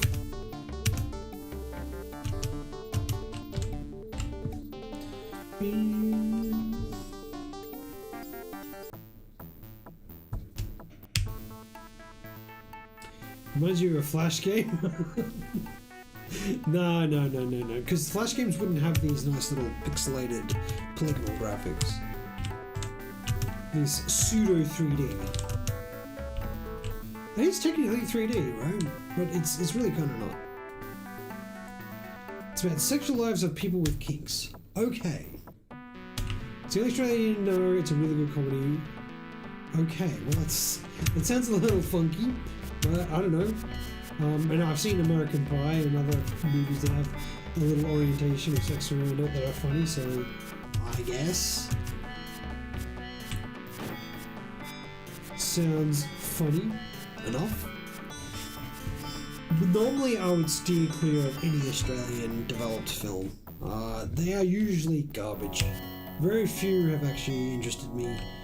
But Mr. In Between, the show, absolutely fucking fantastic. Yeah. A lot of people are calling it the Australian Breaking Bad, and I feel like that's a pretty apt description.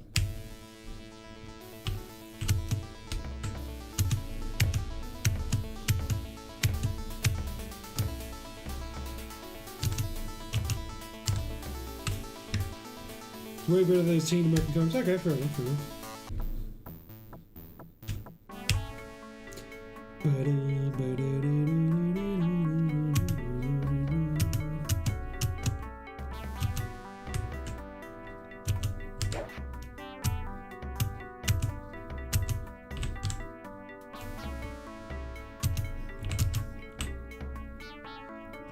When Ray smiles, run!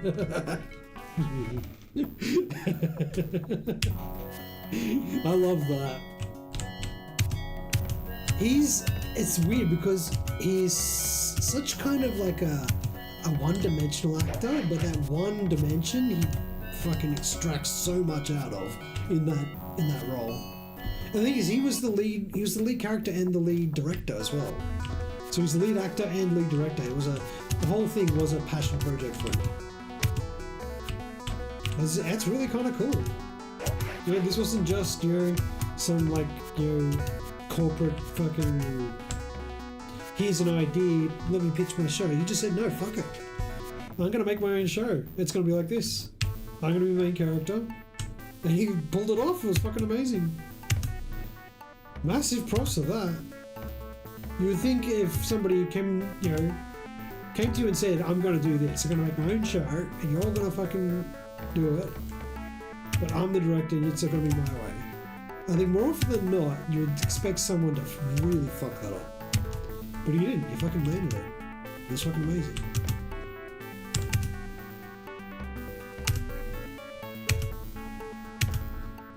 Oof.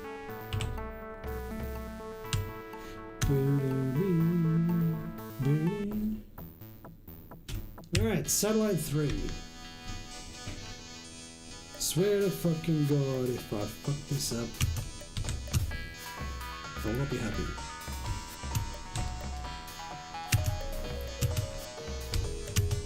This trick is not difficult, but it is tricky. And it's tricky enough that you can still fuck it up, even though it's very easy. Okay, I did not fuck it up. Thankfully. Boom, boom, boom, boom, boom, boom, boom.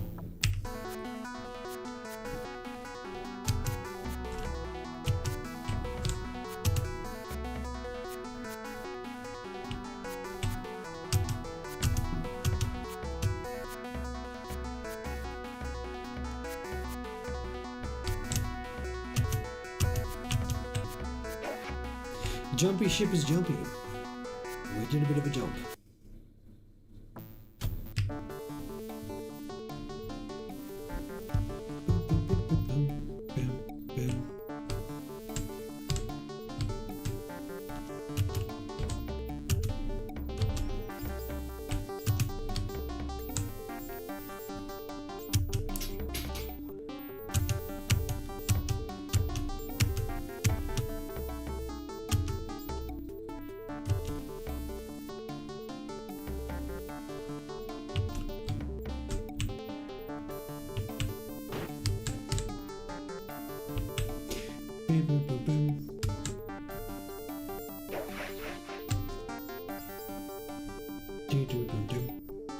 Green is green. It counts.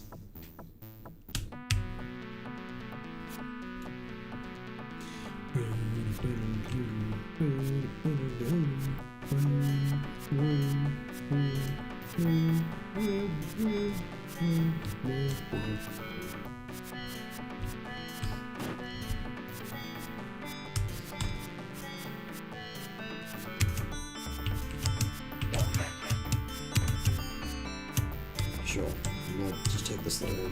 Fuck.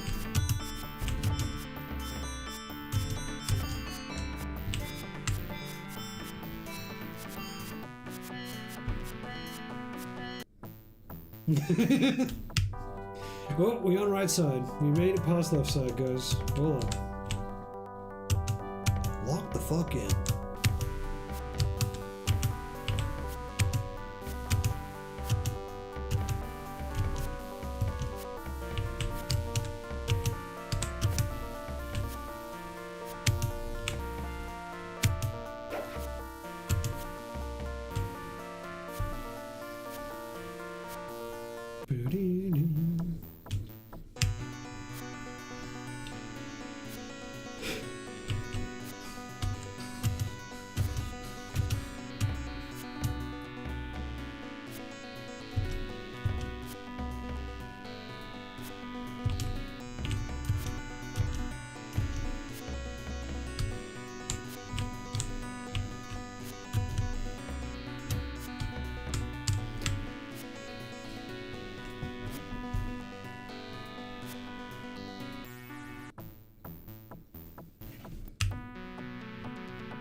That's a part you can do without slowing down if you use the bump jump technique. So that small little speed decrease can be completely prevent.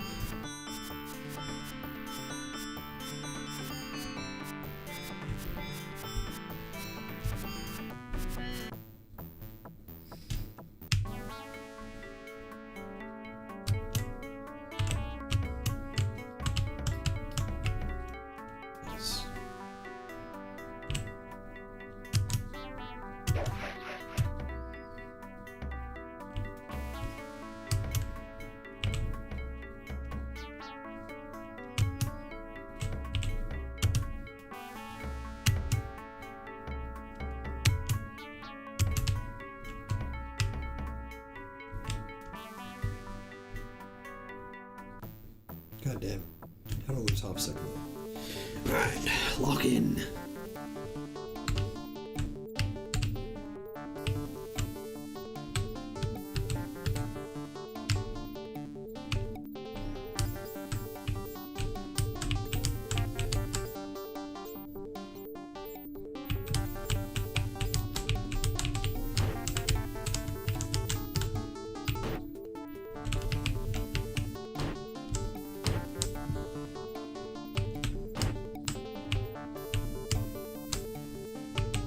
Okay, not too bad. Should save a little bit of time here, I think.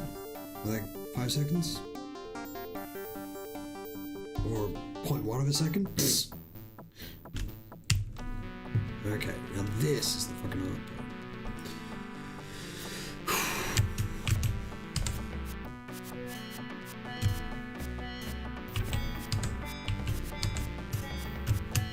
Fuck! God damn it.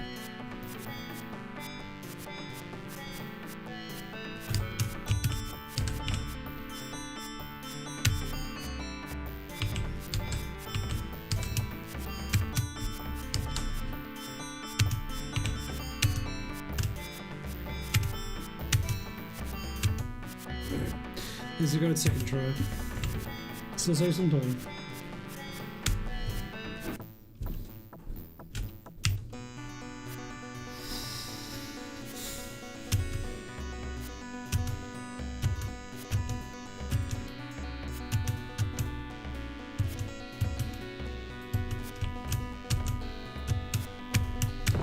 Fuck! I knew I was jumping too early.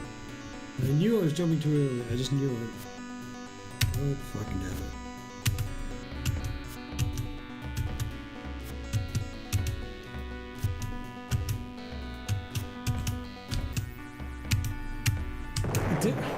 Why have I lost the timing for this? I don't understand. I do not understand. How have I lost the timing for that? Fuck's sake.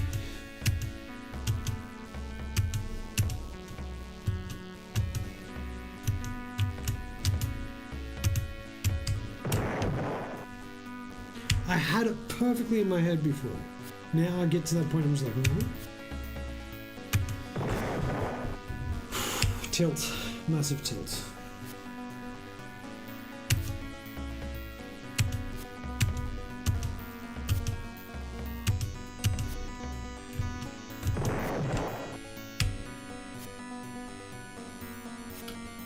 God, it's so weird. How like muscle memory can just disappear. How?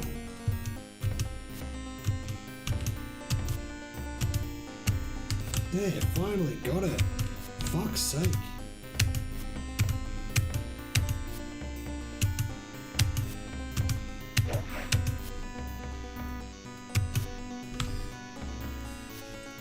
Fuck's sake, bro. Unbelievable. Yes. This runner has tilted. I can probably still get green back, but I don't know if I can get PV back. Maybe if I get like literally everything perfect, including Druid out. I'll continue this run though.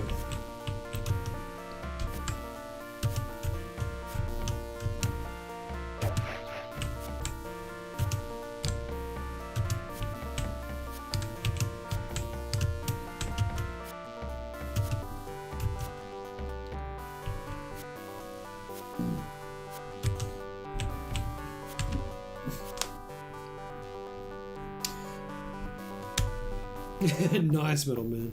Kind of wish I had some ice cream. Pretty sick.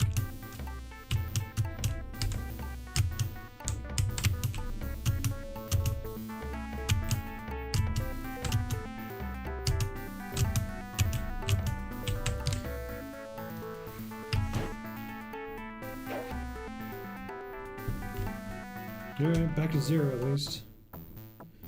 I don't think there's any time to save in Earth 1, sorry, in Earth. But plenty of time to save in Druidia for a perfect Druidia. Be nice.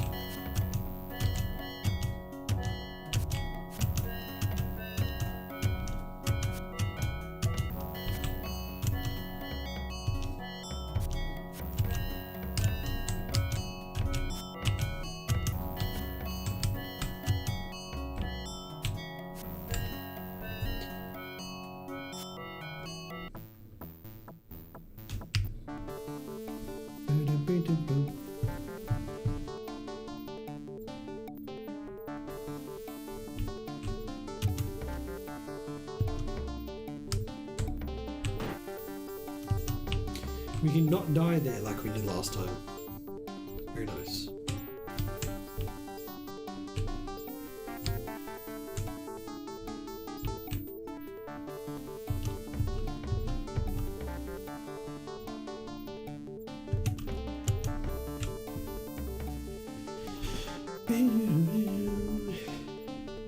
How did I save 0.3 of a second there? I don't know. It's weird. Okay, this is the tricky one.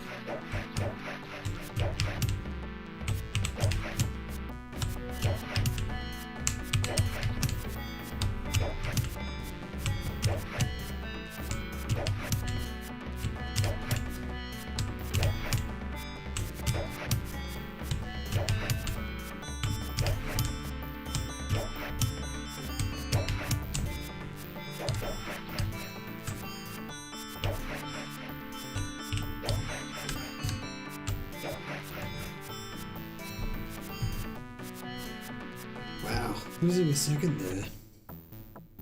Alright. It's all about the Druidia.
Alright.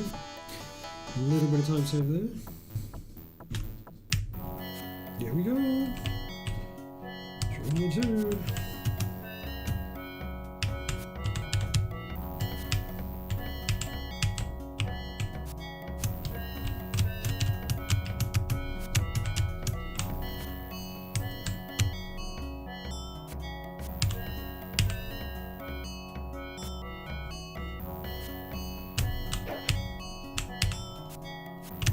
Damn it! Oh god damn it.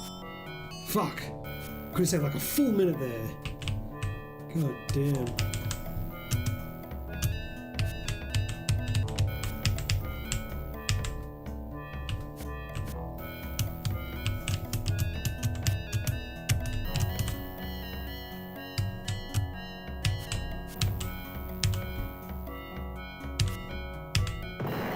Slow down. Ultimate, welcome in. Ultimate Fate. Thank you for the good luck. I need it. It's a tough game. Ah, I fucked that one. Umbrella Bahamut, welcome in. Thanks for good luck. Comment, it's hard to read at the moment. We'll read it eventually. So I'm very curious what you said. You said something along the lines of, I remember this game.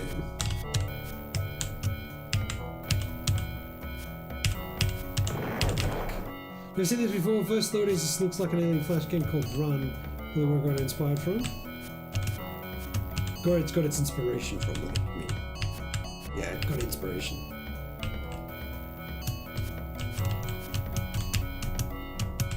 It is very likely. This game was very popular back in the 90s. But sort of obscure.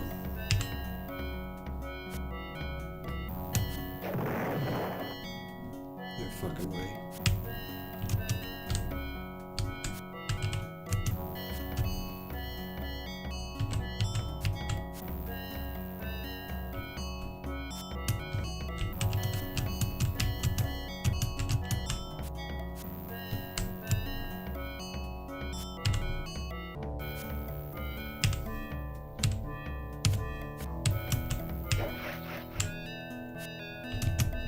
Damn it.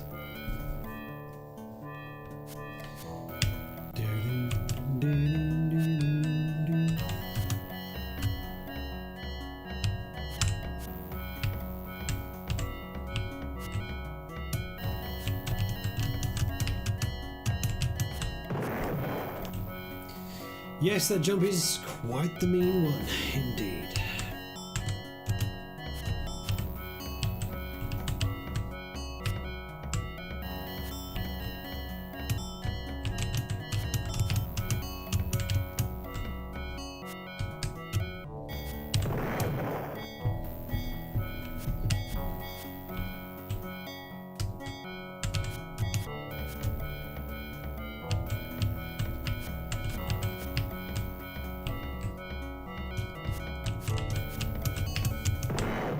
Really? Jumper Master? Fuck you.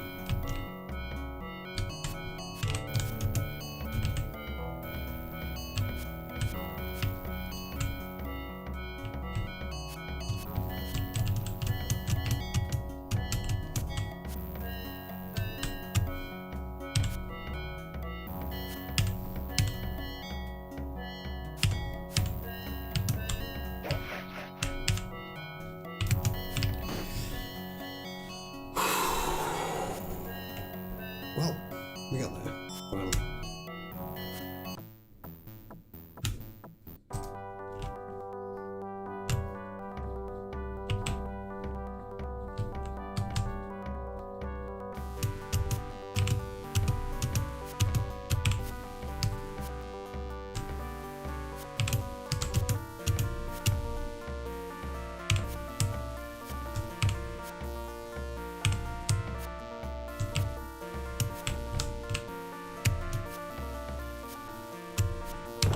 Are you fucking kidding me? I almost first tried the damn thing.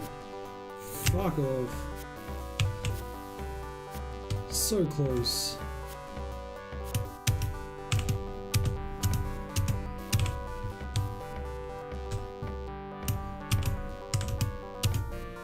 I went too far to the right.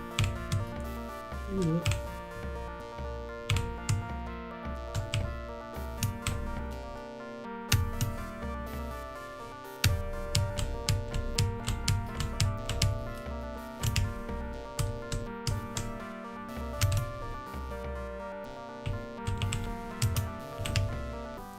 Second try.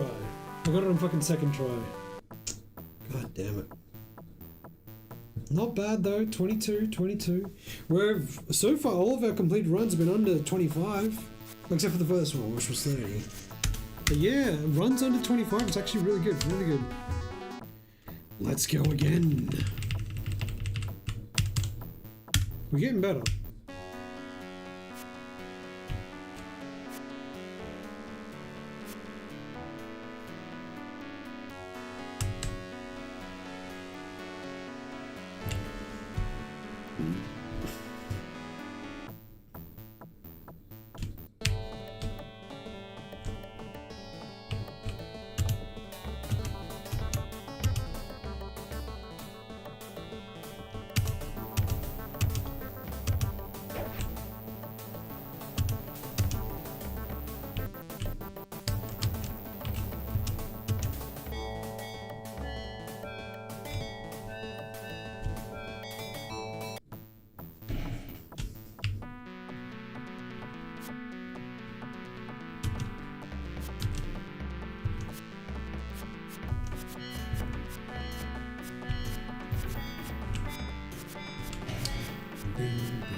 I can just jump on top of it.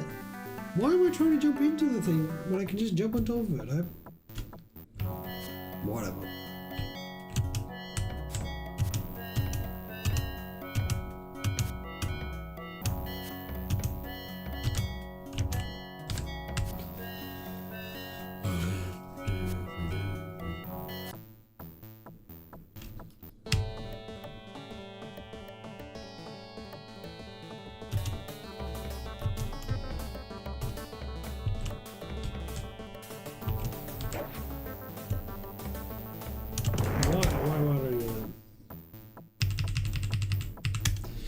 You can get your DOS in storage somewhere with the games. You mean your DOS machine.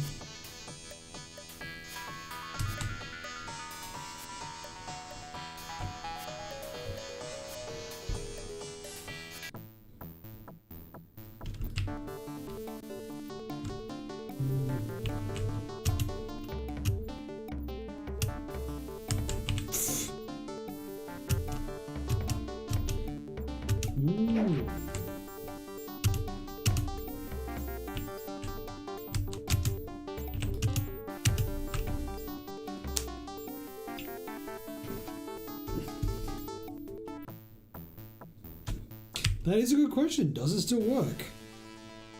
A very good question.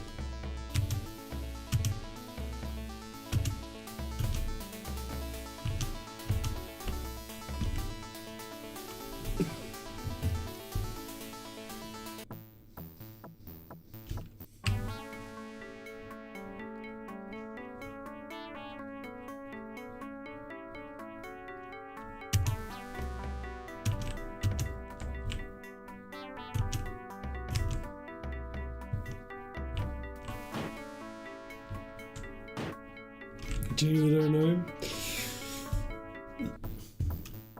I bet the CMOS batteries are worn out. You probably have to reset your BIOS.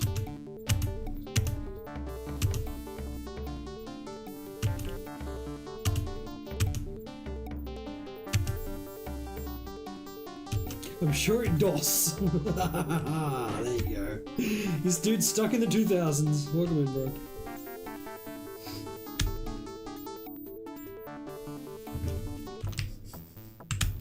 Why did I just do that?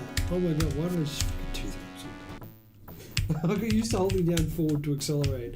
I held it on the goddamn menu screen. Whoops.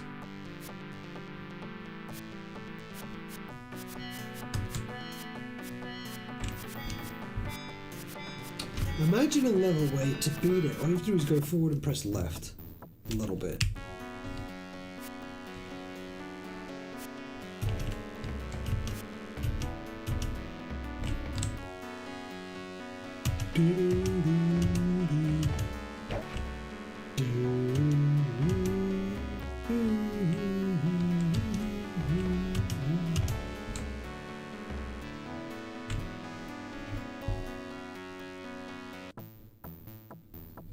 Doskuja.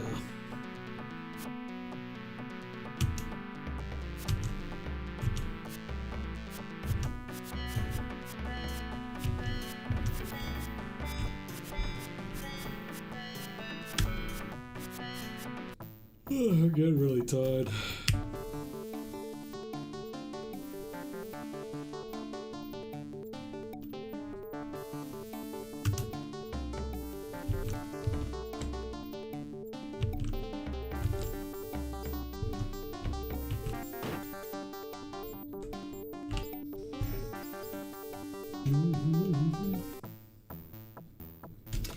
Here's the downside is I was feeling super tired on the way home. Like I was almost falling asleep on the train home. I was just like, can I even stream tonight? That's why I decided not to do more callback, because fuck me, I would just... At least this is nice and chill. Oh my god, I'm falling asleep. Fuck me.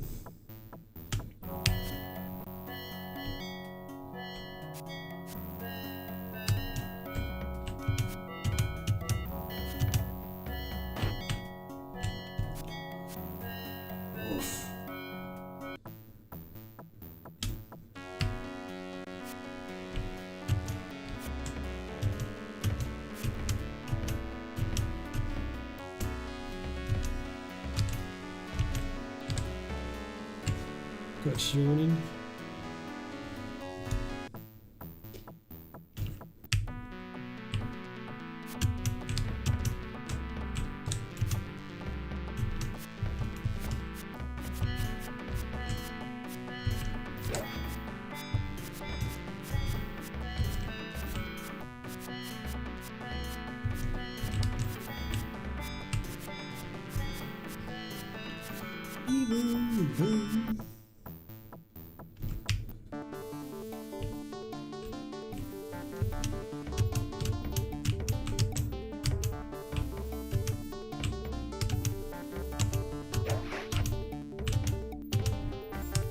Just gonna go.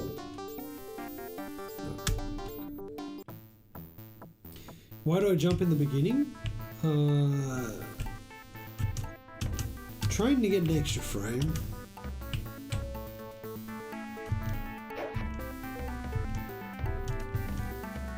It's hard to explain.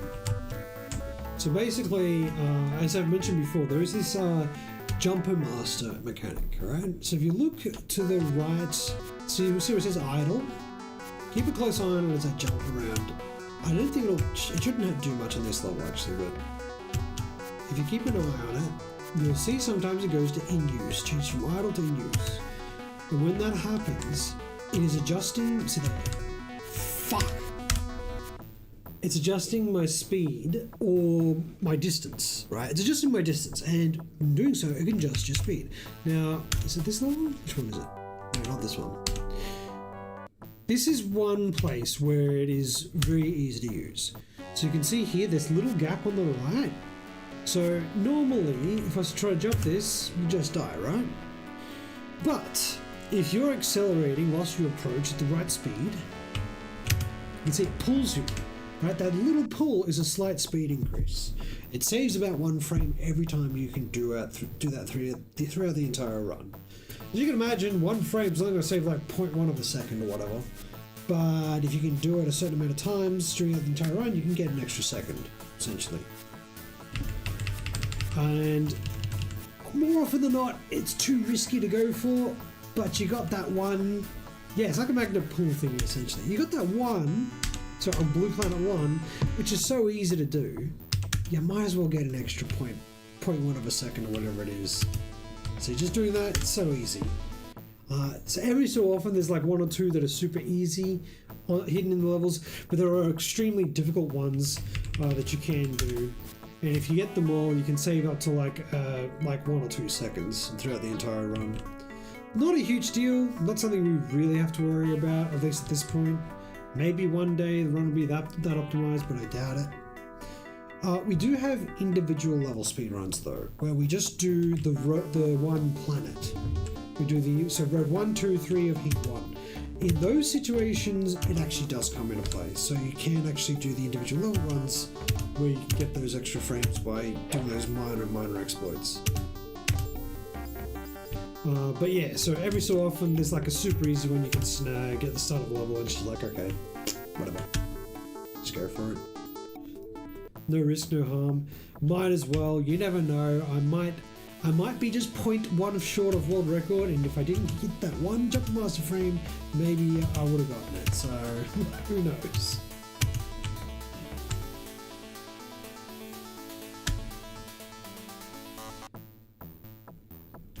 Oof.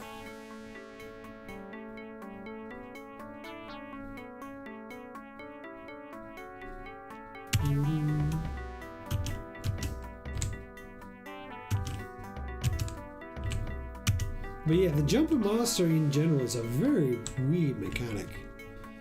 I think it's mostly weird because you can play the entire game and have no idea it even exists. It's so passive. It's completely automatic. You have no control over it other than how you position yourself on the level and when you jump. You can intentionally activate or deactivate it, but only by intentionally trying to jump at certain spots where you know you're going to get pulled to reach the other side. So other than that, right, there's no real use or purpose for it. And the funny thing is, as I mentioned earlier, there are certain levels which utilize that mechanic against you. Like they intentionally placed gaps that are just wide enough so that it will pull you across into a gap or into a wall, or make you fall just short of making a gap.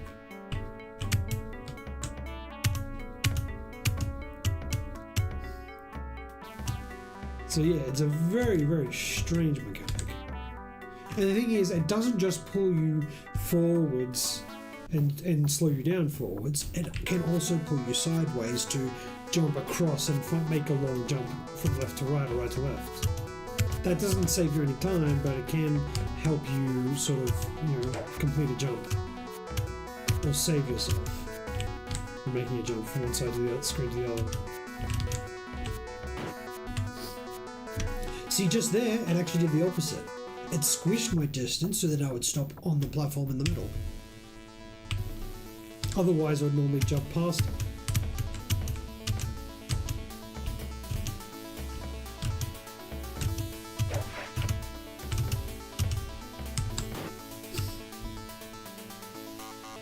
Oof.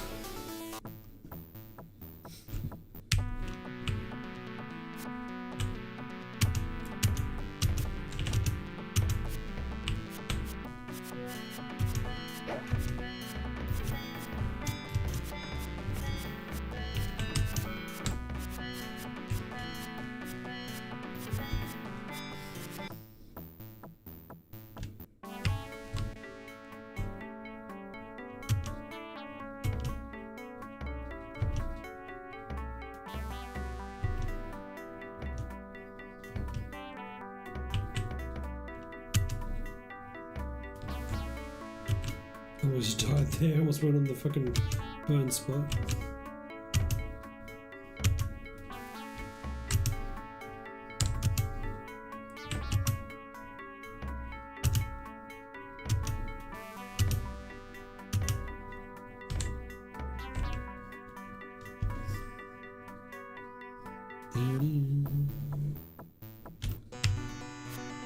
Automatic universal momentum. Yeah, pretty much. Something like that.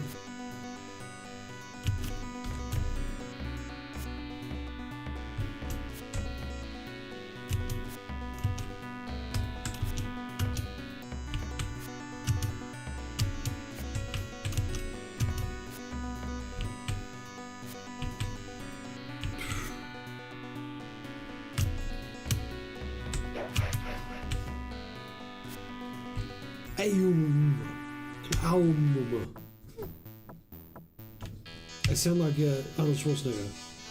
It's an Aum.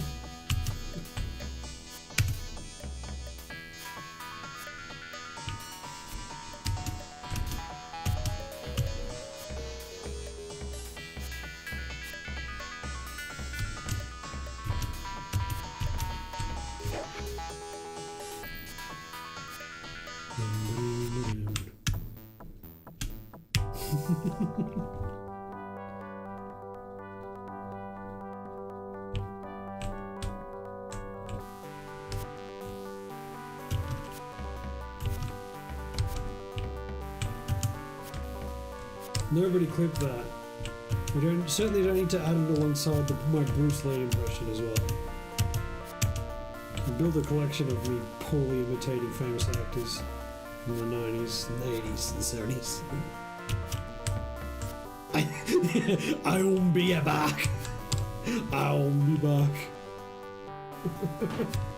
God damn it.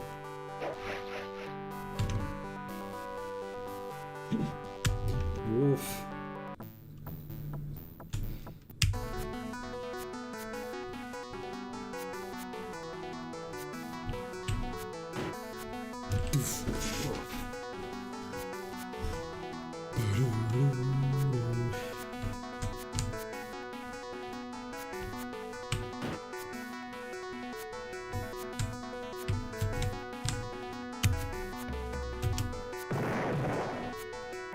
Huh? How in the fuck did I jump? How much time do I lose from this? E-combat redeemed something. That's certainly allowed. Oh, fuck off. I don't know how I messed that up, to be honest. That is very strange. That is very strange of me to do that.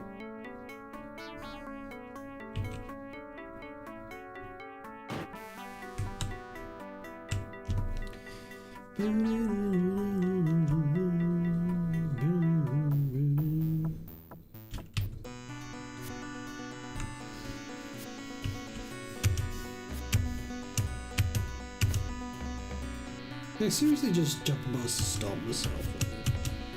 It's very fun.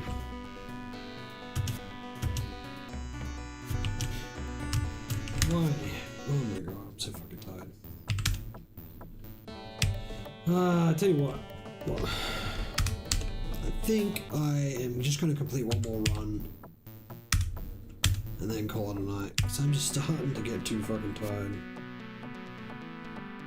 For an early night, get some sleep.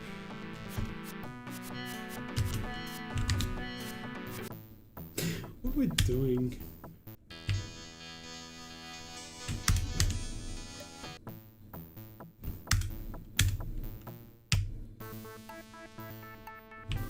All good dude stuff.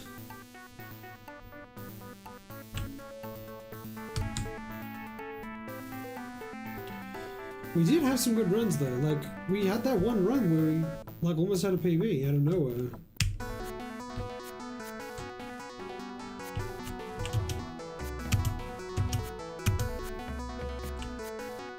You too? You're what? You're also getting tired?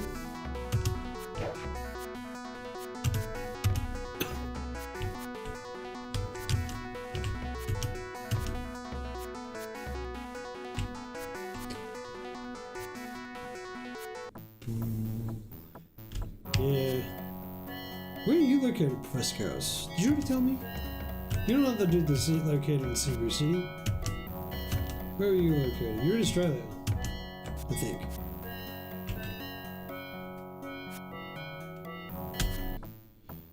You ever thought this game would be entertaining to watch?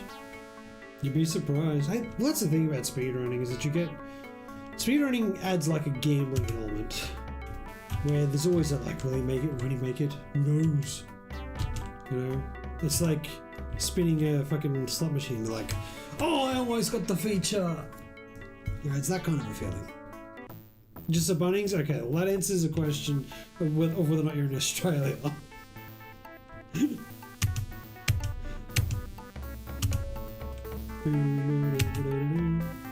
But yeah, this game is also very kind of has like a nice combination of chill and sort of like interesting just vibe.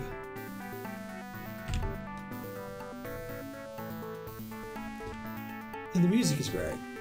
The music of this game is fantastic. Absolute vibe.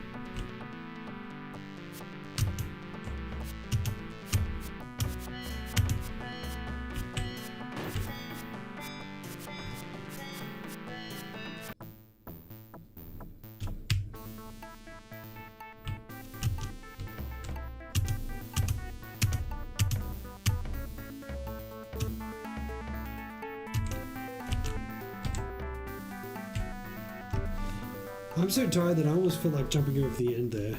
I don't know why.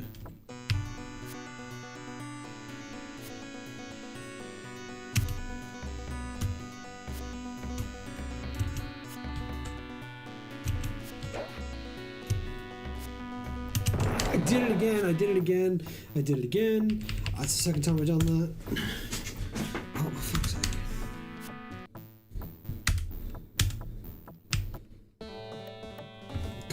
PvP Skyros win. What's up, Yoki Yoki? Yoki, you always say hi, mate. Are you actually Australian? Or are you doing that thing where you're like American, you like imitate Australian, hoping to like, hoping to impress the Australian dude by like, hey, how you going, mate? They always overpronounce the A in mate. Mate. Mate. It's just like, appreciate it, but fuck you.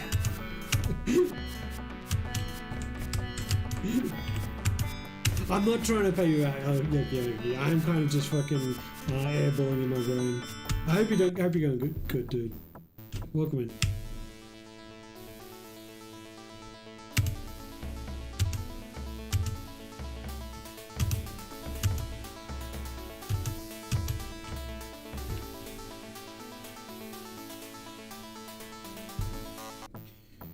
Boom, boom, boom.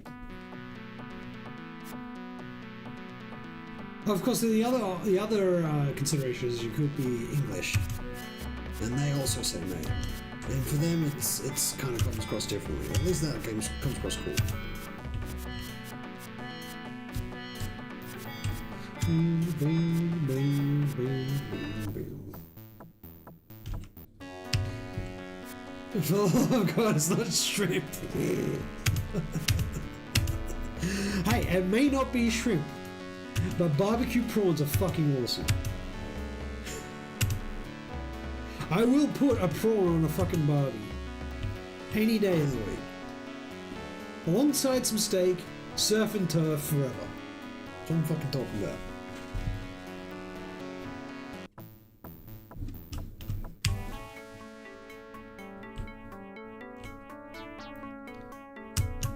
Yo, BRT300, welcome in. Thanks, good luck.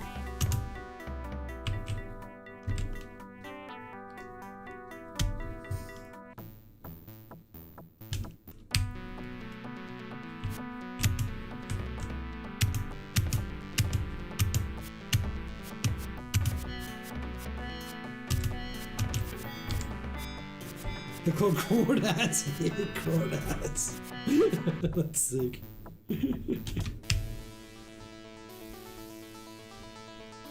We just call them baby lobsters.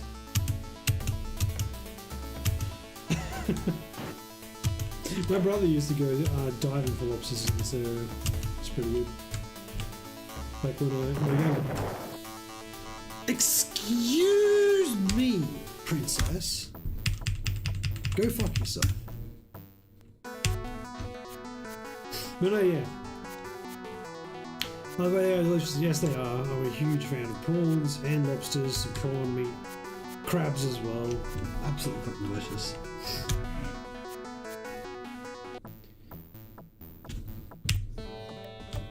Crustacean, more like crusts-ation. You know, eat your crust. Yeah.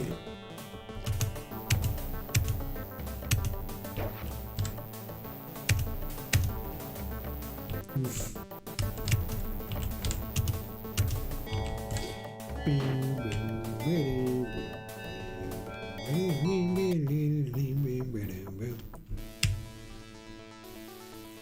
Prawns count as crustacean, don't they? Of course they do, right? Am I tweaking? With or without the crust, yeah. Actually, without. Alright. So, like, poll in chat. And when you eat prawns, or shrimp, as you might like to call it, do you take the shells off? Or do you eat it with the shell on? Do you, like, chew through the shell? Or do you cook it in the shell and then de-shell it whilst you're eating it? Or do you de-shell it before cooking?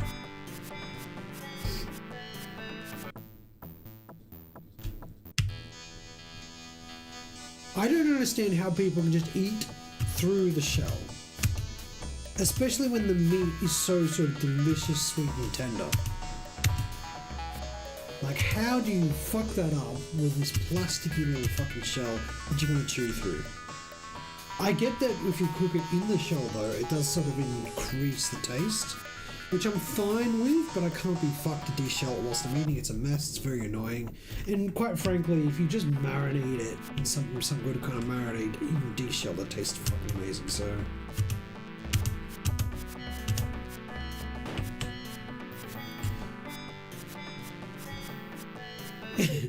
If it's soft shell, eat it. If it's hard shell, beat it. De-shell, thank you. You got a de-shell, right? I prefer to de-shell from the start. De-shell before cooking. That's my go-to. I might leave the tails on, but often I don't. And I'll even cut open the back and devein as well before cooking. Throw it in stir fry, some noodles, some veggies.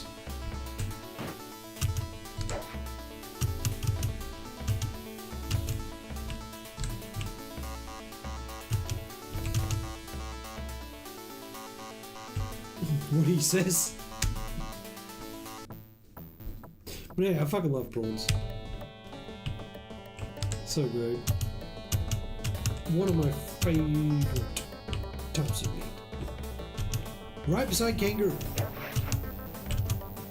And yes, kangaroo and prawns is a very nice kind of surf and turf combination. Well, they're called crawfish. Crawdads, crawfish. What about yabbies? Do yabbies count as kind of like a prawn? They're basically a crawfish. I don't think I've ever eaten yabbies though.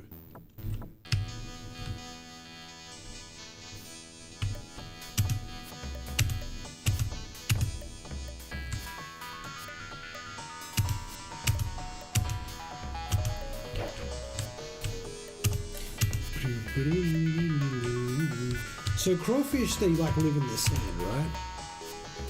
You have to sort of pump them out of the sand. The kangaroo is quite good, you heard correct. It's my favourite kind of meat before.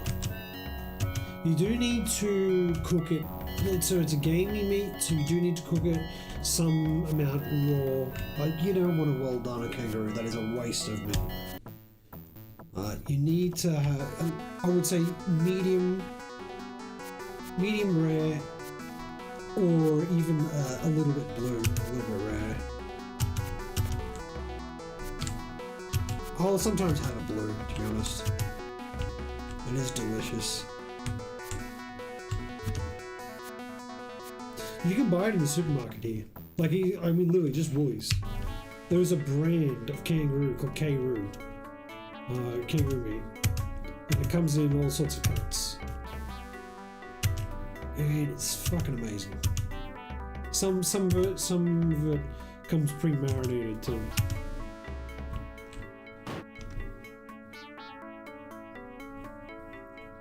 Yeah, no, I would recommend it. I honestly, in Australia, we are kind of solid as far as food goes. Like, I didn't know until I went to Spain, like, we have the best fucking milk and bread. Even versus Japan. Okay, so to be fair, Japan has us on bread, but we still have better milk than Japan. The milk, and our milk is the best milk in the world. Although I don't know what you guys are working with over in America, but we crush Europe's milk and we crush Japan's milk. Our milk is the best so far, as I can tell. And we have really, really good bread. Our bread is way better than anything you guys have to work with in Europe. And I'm just talking the plain fucking stock, like, just off the shelf stuff. Simple sliced white bread. I don't know how they fucked it up in Europe. Everything has to be a baguette. And I'm like, fucking, I just want to make a goddamn sandwich. Why do I have to buy a fucking baguette?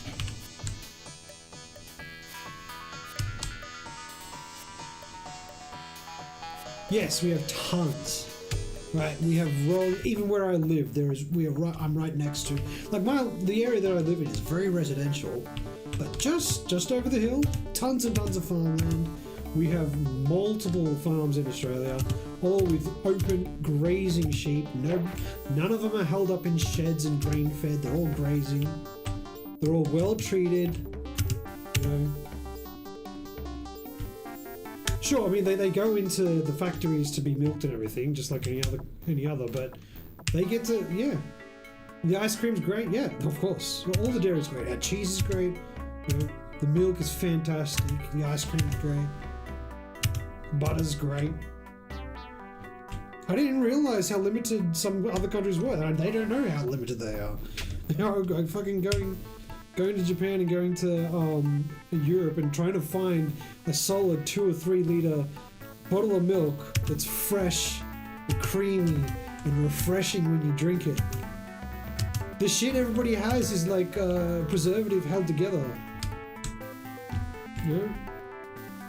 And yeah, it's better. It's high quality, it's better for the animals, it's better for us. I'm telling you, we're like top notch as far as it comes to our cows. And the thing is, like, I mean, it's well known too. Our meat is great too. That's why a lot of countries are coming to our country for exports of our meat. We're exporting meat is one of the biggest things that we trade in Australia, from what I've heard anyway.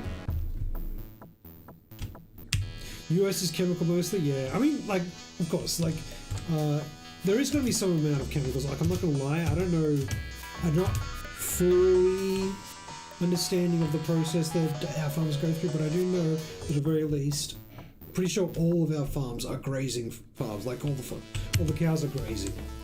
You know, none of them are grain fed. And you can go to any farm around here, you can just see them. They're out in the open, all grazing. So.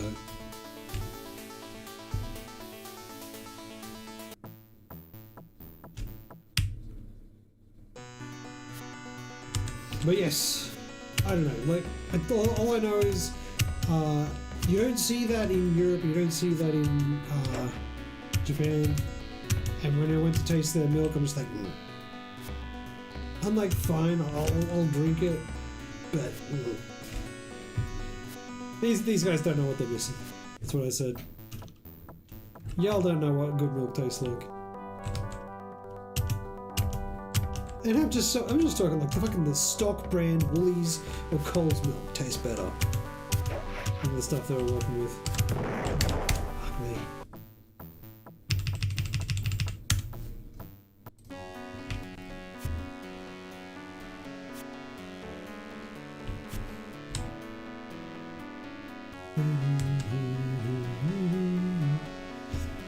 It's funny, the food in the US tastes amazing, but it's horrible for the body.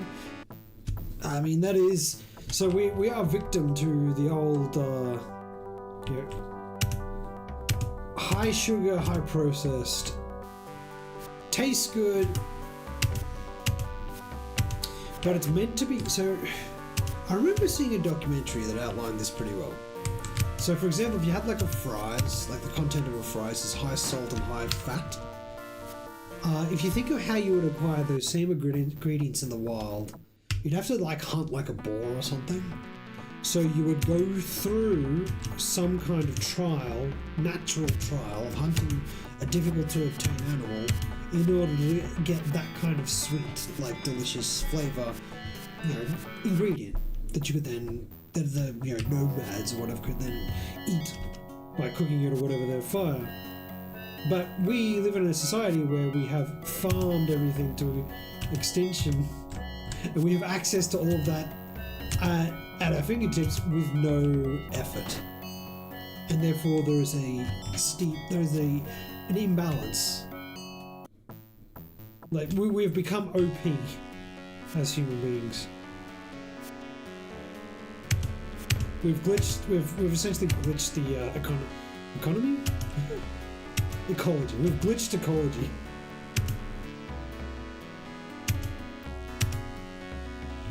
We basically did the hunting skip.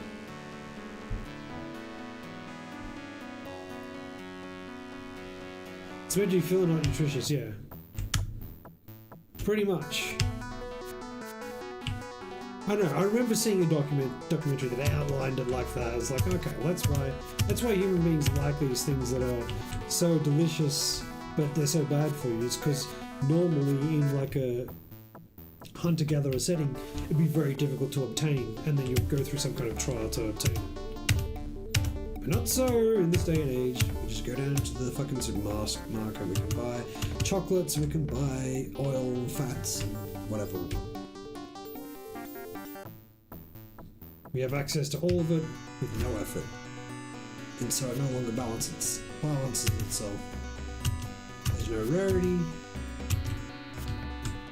We have exploited, and that's what we do as human beings. We exploit. That is in our nature.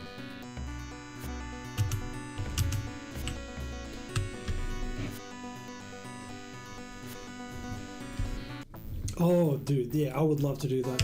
See, I've never been hunting. I've been fishing, but I'm not really into fishing. But I would love to go hunting and, like, you know, kill for the purposes of eating. Get like, because you can hunt kangaroo here in Australia as well. That'd be pretty sick. But yeah, I'm from what I've been told, deer and elk, I guess, also by extension, is very similar to kangaroo meat. I've been told that it's actually tastes the same, or tastes similar. If that's the case, I'd be down. I'd join you on that elk hunting trip. Tin, welcome in. Thank you for the 3-stream streak.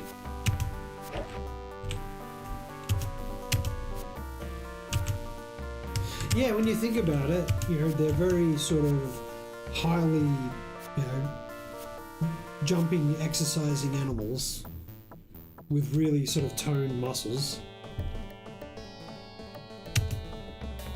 They're kind of fundamentally very similar.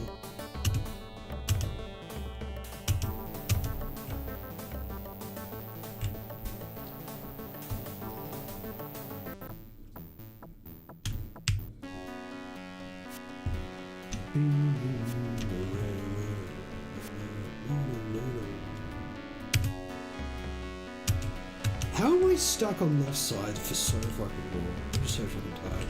Close to it. The head even does look similar. Actually, that's also a good point. Jeez, could you imagine a fucking kangaroo with horns? Dude, that thing would be a fucking beast. Kangaroo with fucking horns. My god. Where's that in the list of Pokemon?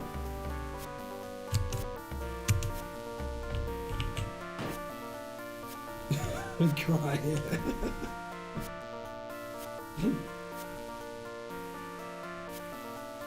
It's a Kangelk.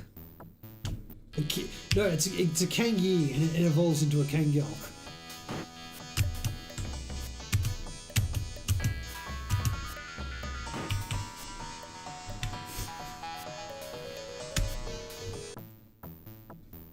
An Elkaroo. Oh god damn, yes, you got me. No, yes, it's an Elkaroo. Definitely an Elkaroo. how do I go to Kangelk and not Elkaroo? Massive fail, massive punt. It's definitely an Elkaroo.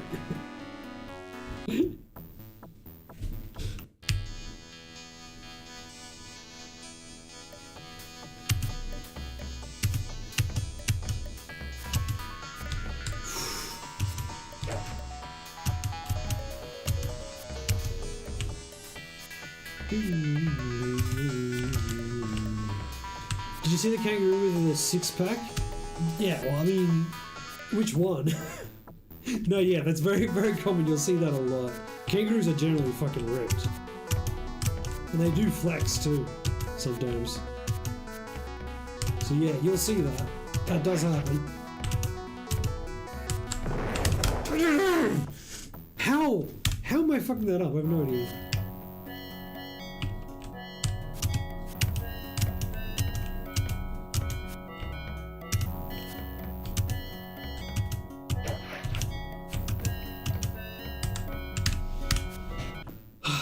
How do I mess that up? It's not that fucking hard. How?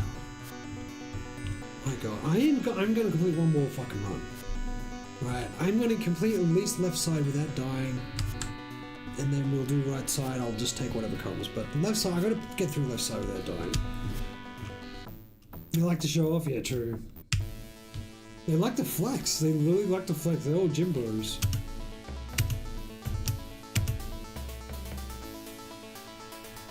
And they literally just fight for the fuck of it, which is great.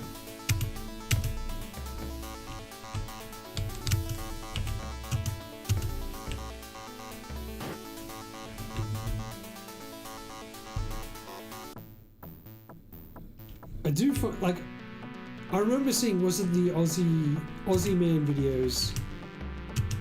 Yeah, you guys know Aussie Man, right? Aussie Man reviews.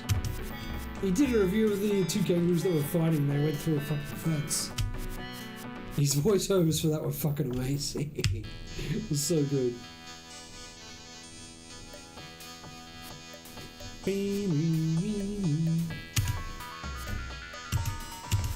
I also hate that because there's a Tekken character called Alex.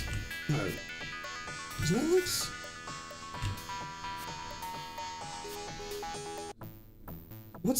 No, Alex is the alligator. What's the kangaroo called? Is it still called Alex? He was going to be in Tekken 7, but they stopped. They pulled him from the roster because of the controversy around somebody punching a kangaroo to save his dog. And that annoyed the fuck out of me, because you should punch a kangaroo. There's nothing wrong with punching a kangaroo. And why would that affect fucking... That made no fucking sense. That pissed me off.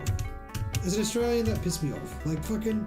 As there's nothing cooler than a boxing kangaroo.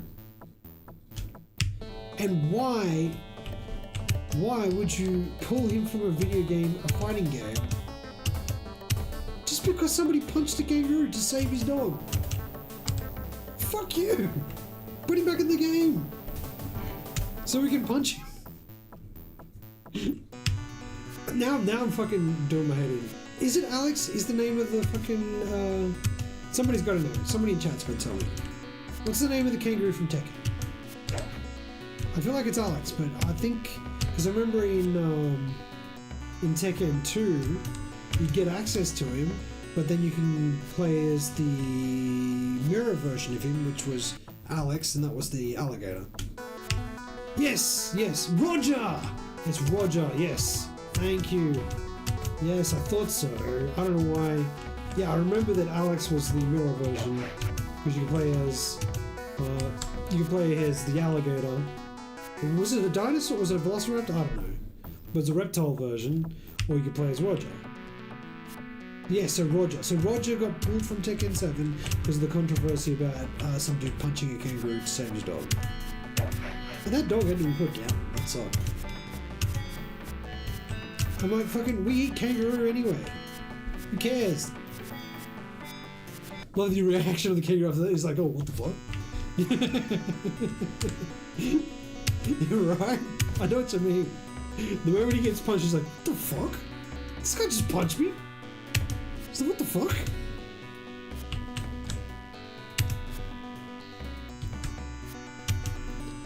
This is like in utter disbelief. You can see the disbelief in an animal's face. Like, I cannot believe this human just punched me. What the fuck? And the dude literally just runs up and punches him and just walks off. Doesn't even like wrestle to get his dog, just runs up and then starts walking off.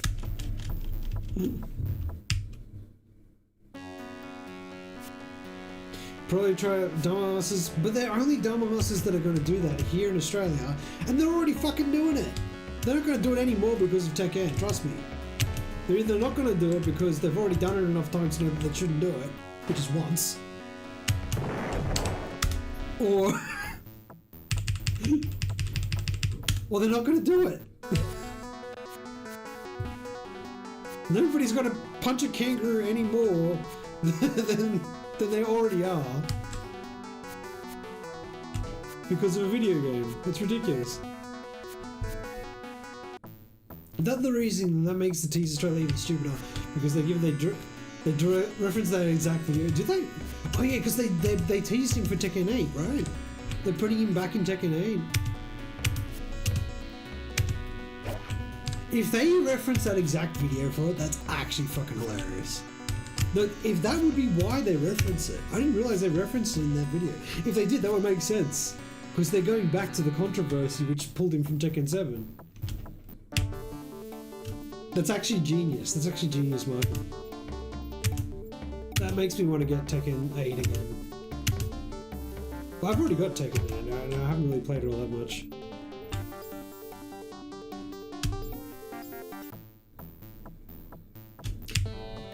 Thank you for that, Kayla. I haven't seen it. I did not know. I heard that they'll bring Roger back. I did not know that they had teased that video. Teased like harkening back to that video. If they did, that's fucking amazing. Because that was the reason why he was pulled from Tekken 7. And now they're just going backwards and doubling down, which is fucking hilarious. Oof.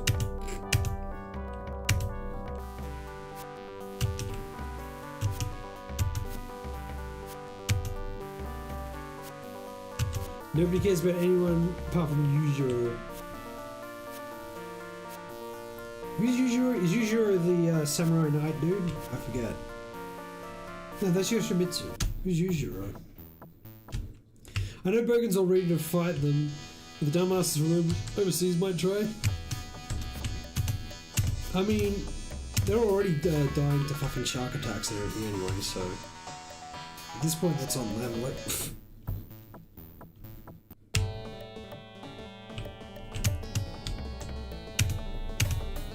already the dumbest thing they can do is jump into the ocean without knowing how to sort of swim through it. To be fair, like, you can jump in the water and be more or less safe. Like, so I think tourists more likely to die from just drowning, let alone like shark attacks. I've lived shit. What do we hear?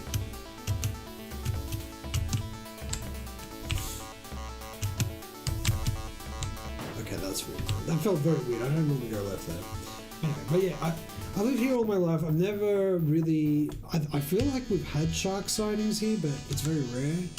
But what we have had abundance of is people, you know, drowning to jumping in and trying to whatever, and not understanding how the rips and currents work.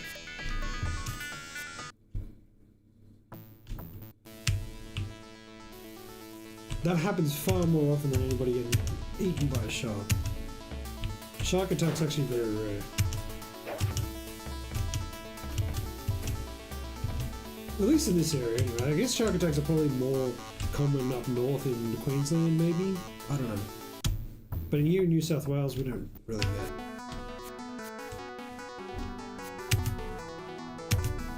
all that many. I guess there has been in Sydney, like Bondi Beach. Hearing about that.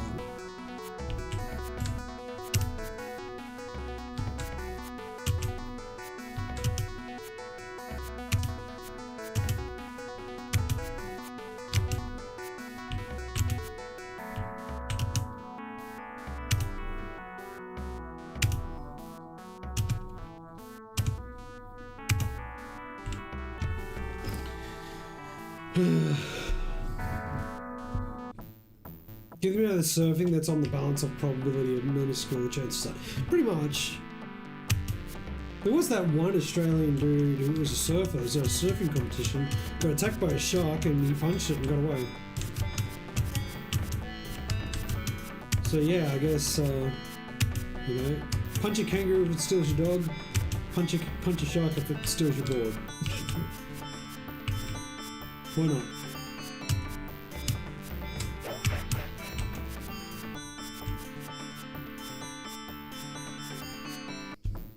Steal these spiders and snakes, but don't worry about kangaroos. Yeah, right.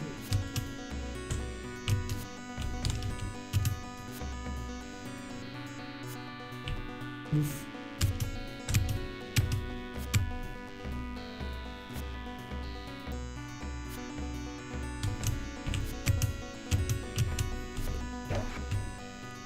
Here in England, the wildlife is not very wild. Squirrels are going to hunt you down. That's fair. To be fair though, most of the wildlife here isn't going to hunt you down either. It's going to defend itself rigorously if you go near it. But it's not really going to hunt you down. Except for maybe brown snakes. I think brown snakes actually do. Those fuckers, you be careful though.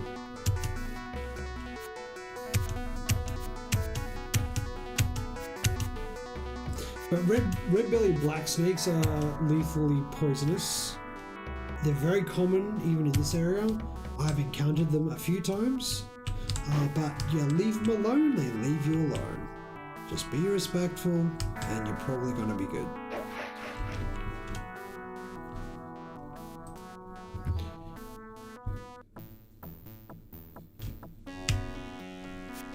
You only have one venom. What's your venomous snake in England?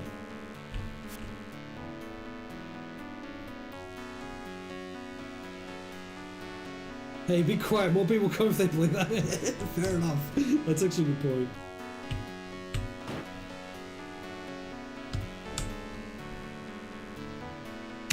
Ah, the adder.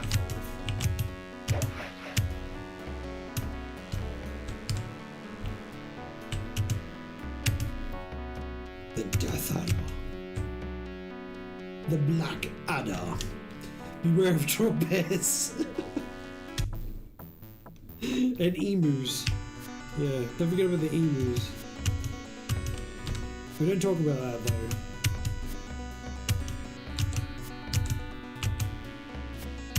though. Also, I was calling them emus for the benefit of Americans. We do call them emus though. Not emus, but emus. There's a silent Y in there somehow. Go figure.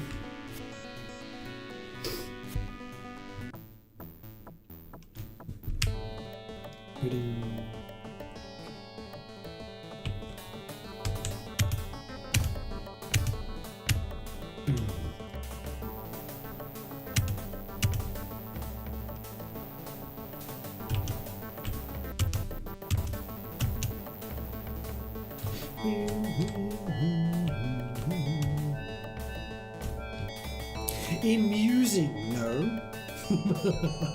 Now we need to find a game about emus so I can use that as a fucking stream title.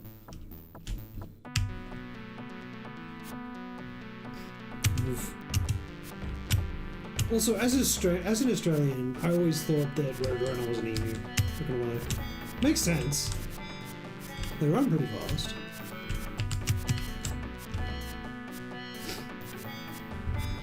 Got charged down by Bear and Daisy last night. Rip.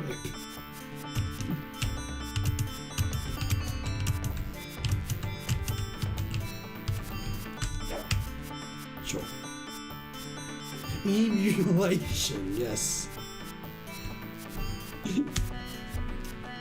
I may be playing this game through emulation. Oof. Oh, fuck you. Fuck that up. Just barely.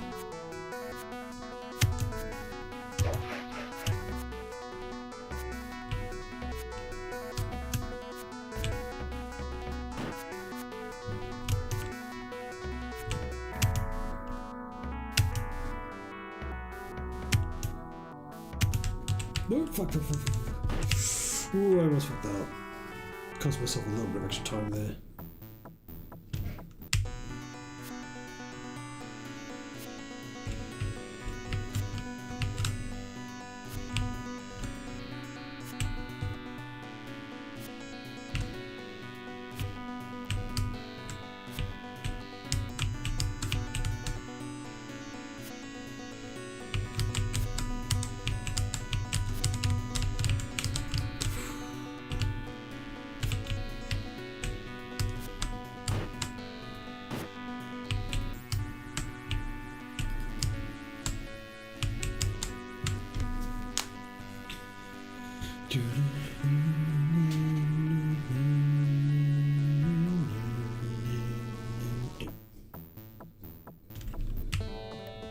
Okay, here we go.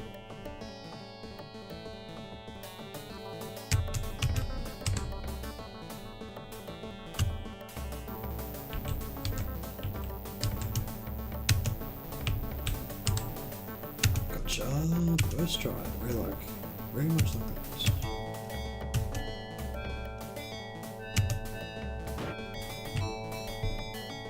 Nice.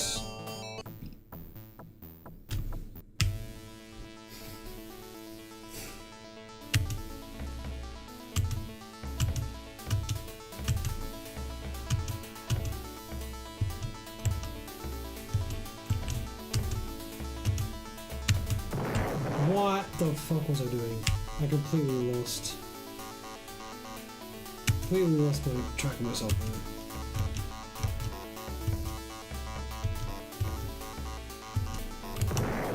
Stop! Fuck's sake.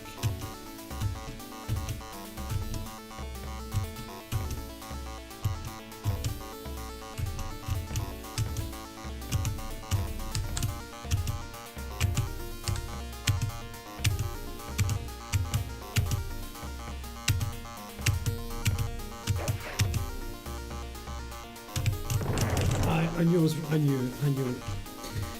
I was fucking...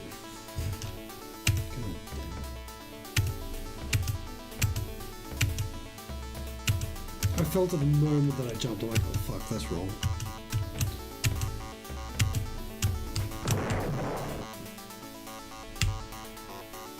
Rip. How do we lose it here?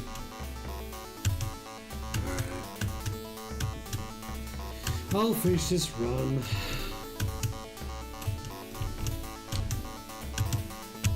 Oh, fucking damn it.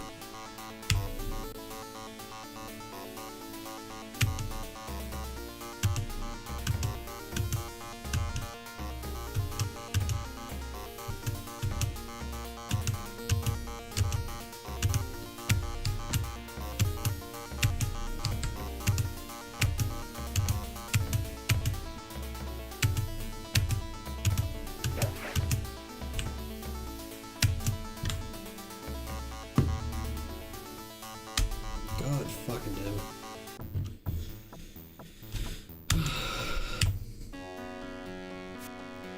Yeah, you're not wrong. I should.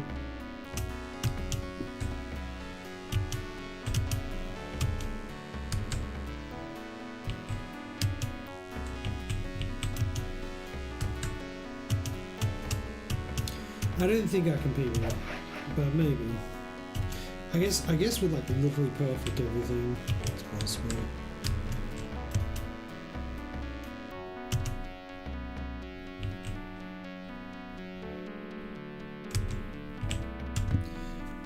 I'm gonna lose like 1 second here because I forgot to press enter early enough.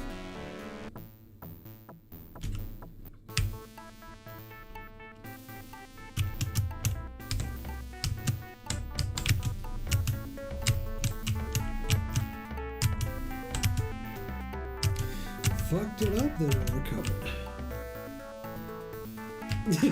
Middle man. Stop. The fuck? Hey, we golden somehow. Okay, there's not gonna be any time to save on Earth. We can lose time. Sure. Why not just throw another couple of seconds away? We didn't need that second. We didn't need those ones either. We don't need those ones. Fucking idiot. Fuck's the matter, man? Dumb.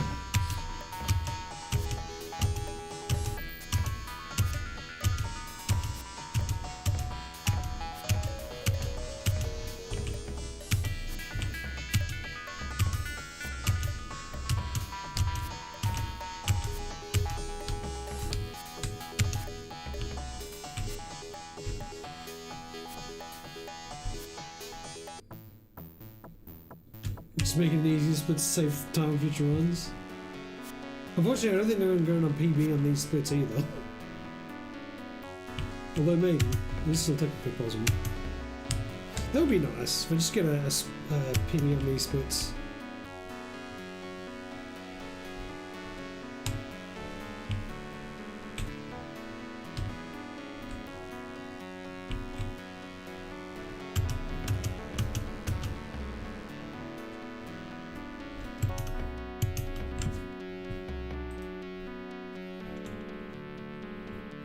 Alright. Yeah, don't say that fucking metal. It's probably gonna happen. I'll probably first try. I could probably get a perfect Druidia on this run.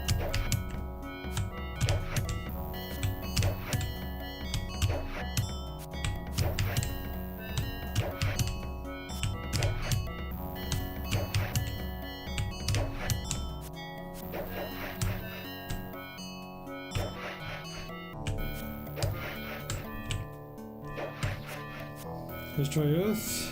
Don't mind that. Tad slower than PB. Earth is one of the few levels that is very kind of variable in speed, and getting that level perfect is actually going to be more difficult as well. So.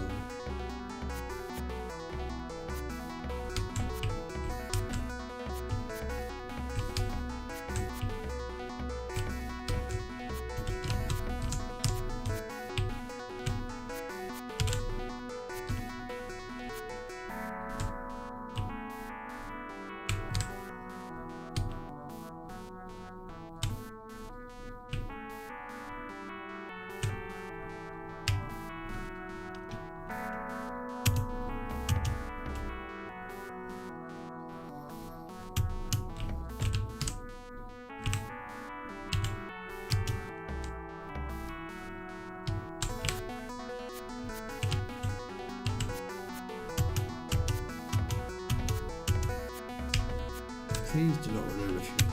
Don't you dare. Thank you. And that 10 seconds to save there. Not bad.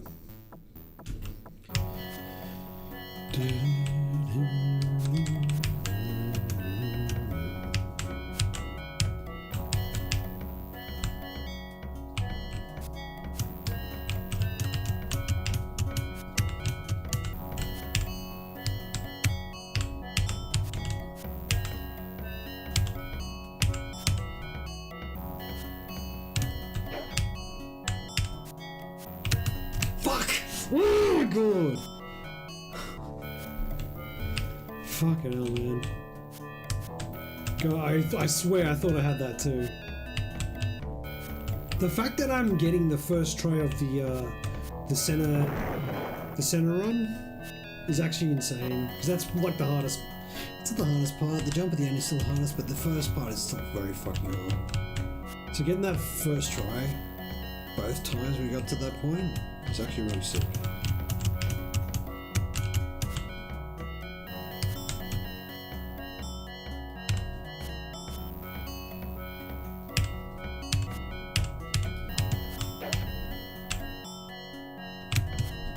second fucking try. First try Druidia 3 for a possible PB. Possible splits PB.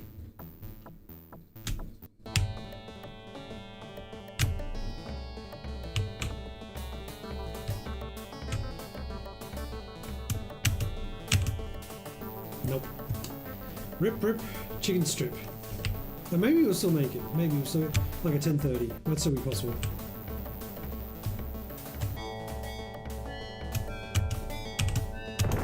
Never mind. Did you say 10:30? I mean 19:30 is what I meant. Oh, fuck. Sub 20 still possible?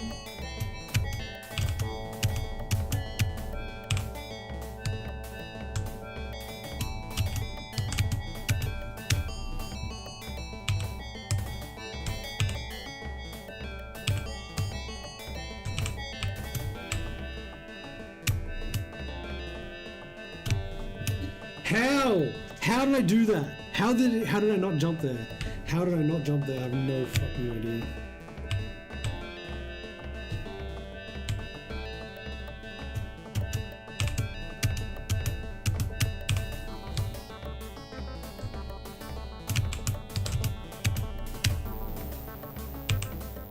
I pressed right. No. I pressed right. I had it pressed. Ain't no fucking way.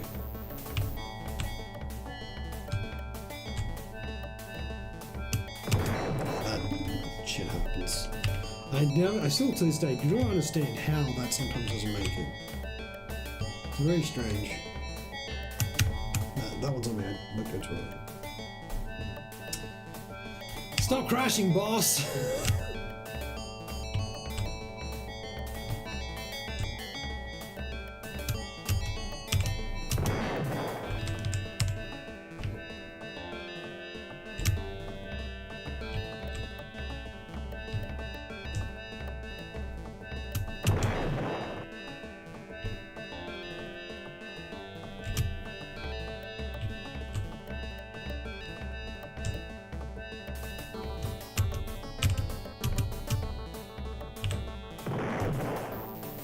How you go, mate?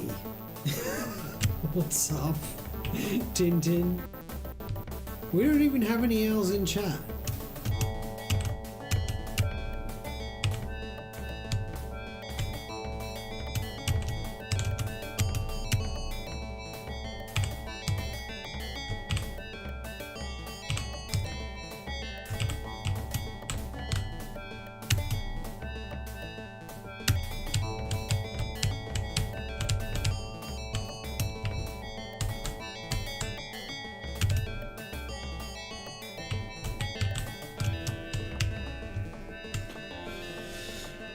Maybe we do. 2150. Like a duck. Sup, Tintin? Hope you're doing good. Thanks for the GG's, Metal Man. Alright, guys, and we're gonna call it there. Thanks for the GG's, Professor Chaos. You know what? Low key, I want to do this again tomorrow. No, I'm gonna play poker tomorrow. I might do it on Thursday. No, I'm gonna play Mortal Kombat on Thursday. Oh, we'll see. I'll fit this in again. I feel like I'm getting closer to an actual, like, legit PB here. I've got some pretty good runs today. And there were situations where, like, I really kind of honed in. Second try Druidia is amazing, and there were a couple of times where I almost first tried Druidia 3. Sorry, second try Druidia 2, and almost first tried Druidia 3, so that was kind of fucking sick. Alright, guys. Let's move on to Woody Raid.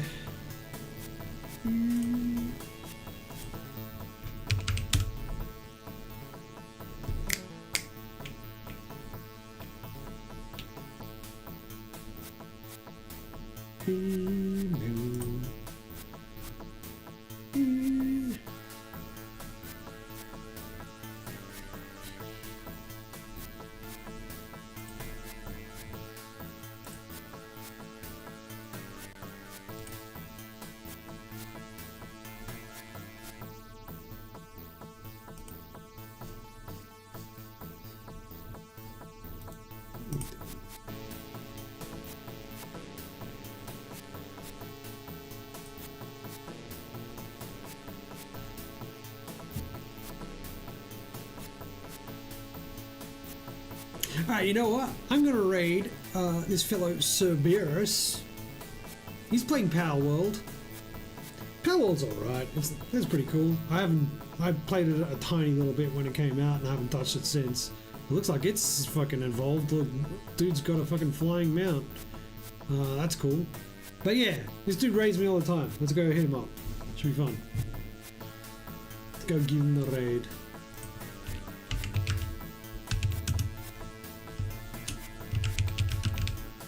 Cerberus. Did I spell that right? Cerberus. Yes.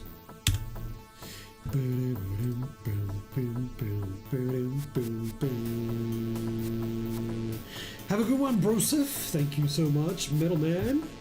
Thank you, Professor Chaos, Heel Pair, Tintin, and thank you everybody in YouTube chat. Yeah, I'll see you guys when I'll see you guys next. Probably on Thursday, I think. That's where I'm going to stream next. I don't think I'm going to stream tomorrow. But yes, have fun, everybody, and never stop running. I'll see you guys later.